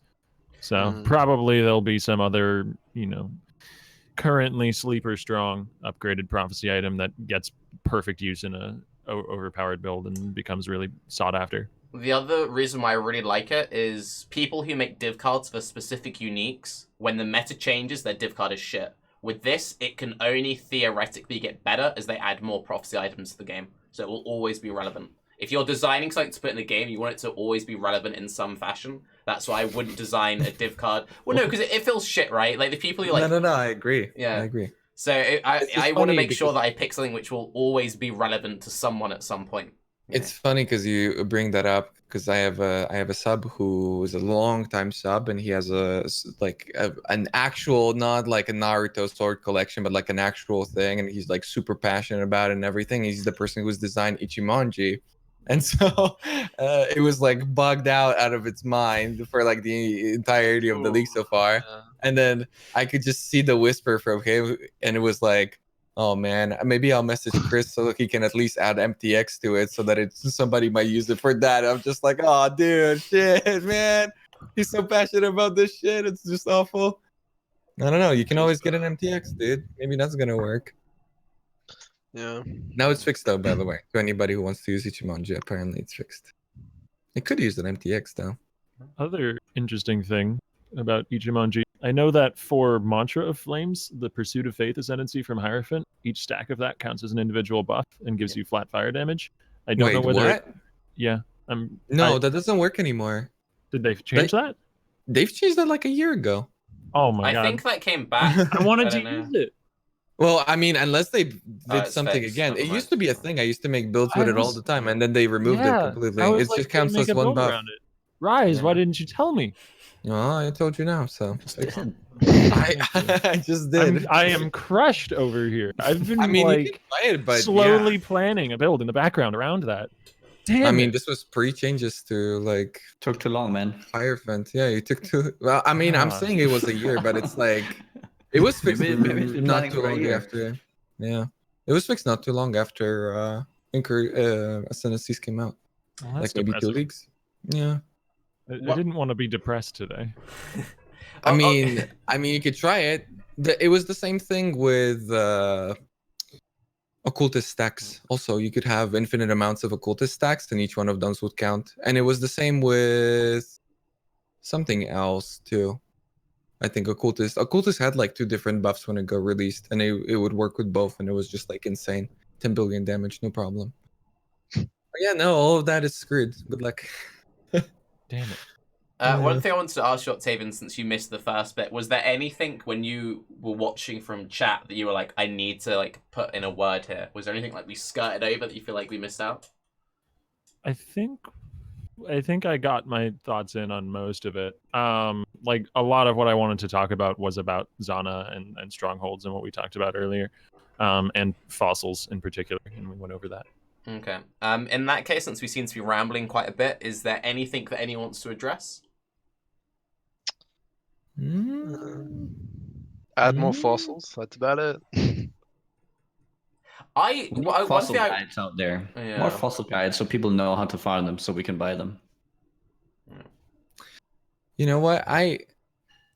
Do you guys, so from like a visual point of view, do you guys think Delph can remain the way it is? Because in the trailers and everything, Delph for the most part looked like this, like it just looked insane, right? So much fun and so clear and everything. But realistically, whenever I go on anybody's stream now and I'm watching somebody else play Delph, it's a fucking nightmare to me.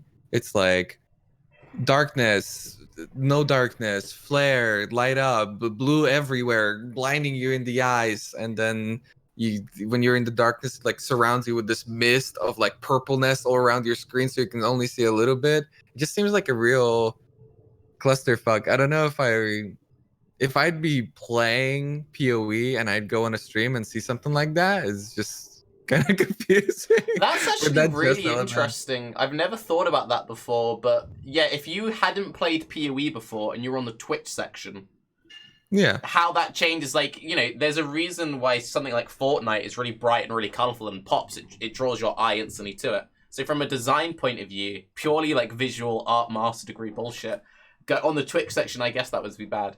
I do think they need to change the brightness thing. The brightness thing, it may not bother you now, but I can guarantee the brightness thing will bother fucking everyone in like a year of this. Maybe It's- you need to disable the. I've disabled all the processing. things. I've put night mode on. Now it's fine. But I think I have a real issue where Because when I first mentioned this, people just said to me, "Oh, it's fine because you can just turn it off, or you can just put this on." What's the point of designing art if the end result is people turn off the art? Like it's a waste of resources. So from a pure financial point of view, from a pure design point of view, someone needs to fix this at GGG. Imagine if that's like Chris, and imagine if down the line people are like, where are our graphical sliders and all this stuff? And Chris is like, well, you guys turned the shit down when we released it. You clearly didn't like it. So now we're just going to focus on releasing this. It's like an argument for this. It's like a meta argument. He knew all along that this is going to happen. I mean, it's funny that you say that, because when we had Chris on Baeclast, he was kind of annoyed that people weren't running post-processing. And like that's a genuine thing. Like they come up with a new mode and we turn it off because it doesn't work for whatever reason. He's like, "Fuck you! I spent all this money." Because as far as like each thing that costs him banks, he's like, "Dude, I gave a Black Lotus away to give you that, and you're not using it. The fuck is wrong with you?" Yeah, but that's the thing too. That over the years, Chris especially has been very avid about that. That he doesn't want PoE to look like a bunch of blocks and stuff, and that's why they're trying to remove people from being able to like modify their graphics to such a massive extent and all. And that's why sliders wouldn't work and everything. But then it's so overdone whenever it actually gets done. And not to say that Delve doesn't look amazing. It's just like the instantaneous transitions from like blinding to absolute darkness, can't see shit on the screen. You know, it's a bit. You know what I like the contrast though. I think that makes it way more immersive going down in the delve, like the contrast between the darkness and the light. Yeah, but that's for instance like if you're doing like a mine or like a fungal forest, whatever, and then you're going down to the magma place, like that's contrast, or like to the cold place. But then when you're turning on the azurite and it just shoots you in the eyes, I don't feel like that's contrast. That's just blindness. You know, 100% what caused it is it would be. Feel free to correct me if I'm wrong on this, anyone from GGG, but the people who designed the art probably designed it without knowing the brightness would be live, because the brightness and all that stuff is done by tech. Like that's a tech issue, not an art issue. Having all the new light shadows and everything, so they were probably designed separately. So the artists probably weren't aware that, oh, by the way, with this new tech, once you get it. You know, like fucking...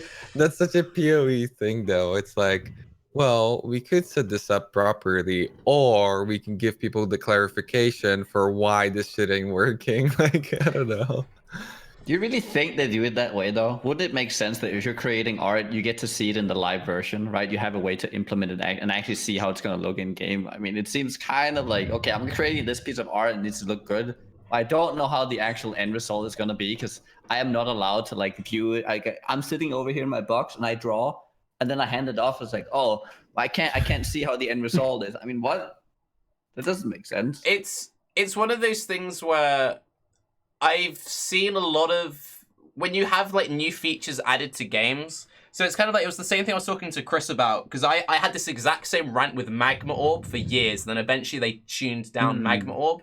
It's like, the people who designed Magma Orb looks cool. And then it's like, oh, but here's Magma Orb with GMP and Helminchon, and now I can't fucking see anything. Fuck this. Then you have it with brightness enabled with the old thing, and it's like, no, this doesn't work for me anymore. Is there that same level of like in-game proliferation of the effect with delves though? Yeah. Because like I've gotten down to almost floor 300 now, and sometimes my screen is just absolutely covered in shiny blue things because I'm in a zone with extra projectiles and tons of density. And those, what are they called? I think they're called gorgles, the creatures that fire off the absolutely massive orbs that explode on hitting a wall or you. Like 4 of those at once is at once terrifying and also incredibly bright and shiny. I think, yeah, like especially with MTX, like my group tells me I have to turn off all my MTX when I play, so it's like really bad. Yeah. What what? I mean, what you said, Nugi, also is like kind of how movies work, right? You do the acting and stuff, and then they do whatever they want with the editing. So maybe it's like that. That's where I come, because I went to film school and I had a very big argument with one of my lecturers, and I said more directors need to design around the fact that most people are watching films on laptop and phone screens now. You know, when you're like, if you ever like watch a Game of Thrones very legally, on your computer, and there'll be like a battle or something going on at night, and it's all really muddy and everything kind of blends in together, and you're trying to work it out because it's not necessarily the best quality. That's something that you have to design your art around where it's being viewed. And there's a very big difference between designing something to be seen on a cinema screen and then being seen, you know, on a phone shrunk right down or on a monitor. And yeah, it's a really interesting thing, but yeah. Yeah, design your art for piracy. I think that's the good summary. Also, we don't know how that feels, Tarke. We know how to use Google, so we've never had that problem. Yeah, it's interesting. Okay. So I think we might be done there. I got to rant about color. I'm happy. Anyone got anything? Yeah. All right. Well, I would like to thank Nugiyen for stepping in very kindly, and when you are ready, send me a message, and I'll send the host over as a thank you, Senpai, for coming in with the last minute carry. I'd like to thank Octavian's alarm clock for finally getting him up at some point. I appreciate it, and obviously Grim, beautiful, and I'd like to thank everyone at GGG for killing Raiz so many times this league. And yeah, where can we find you? We'll start with Octavian. You can find me on Twitch at twitch.tv/Octavian0. That's the letter, not the word. And on YouTube, if you just sort of type in Octavian Path of Exile, should come up. But me pointing doesn't make sense because the cameras don't work for Discord. Grim. Yeah, just Grimro on YouTube or at the bottom of the Delve ladder, you know, as you. So good stuff. Sure thing. Feels good, man. And Nugi, he's above me, but to the side of me.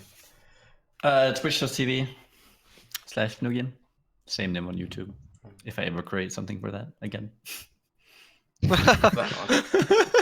I want you to make YouTube content. I need to call you out. I want to do it as well. I called you out on YouTube a year ago, and you were like, "Yeah, I'm gonna make more YouTube videos." I've been in my mind. I've been thinking about it every day.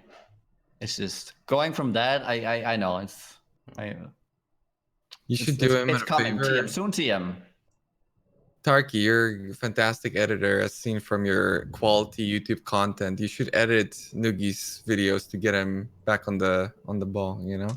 Raiz, you know what could do? Me and Nugi were chatting at the end of my stream yesterday. We have this really fun project, I think, to really bring together the Korea Pee-wee. belongs to me. Don't touch him. To bring together the Pee-wee community. No.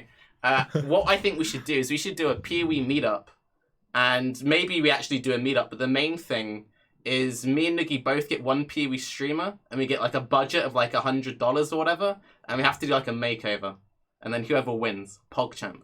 Yeah, I'm getting you. He's getting Ziz. I've decided. He's getting Ziz? Yeah, I've decided. Ziz looks fantastic. Whatever he does with himself. Have you seen him? Like, holy shit, dude. That's unfair. Okay, so who should he get if I'm getting you? Careful. Yeah, you put yourself in the spot. I gotta think about snap like that question. Come on, man. Okay, fine. We'll both get Raiz. We'll both do two I'll think different about it. fits for Raiz, and then Esfix. Yeah, that's way better. And we'll get Skyra to edit. We'll give him like all the footage, and then he can edit it down to like a Top Gear kind of thing. It'll be primo. Sure. Yeah. All right. I'd just like to end this with saying you've completely crashed the market, then 0.2 exalts for the mirror. Fossil, thank you very much. You're welcome. 50% increase. Good stuff. It's always fun to. I hope there's going to be plentiful conversations posted on Reddit about how people are trying to scam everybody. It's like if you're one of those dudes that's at the bottom of that and he's getting messaged 50 times a second at the same time, yeah.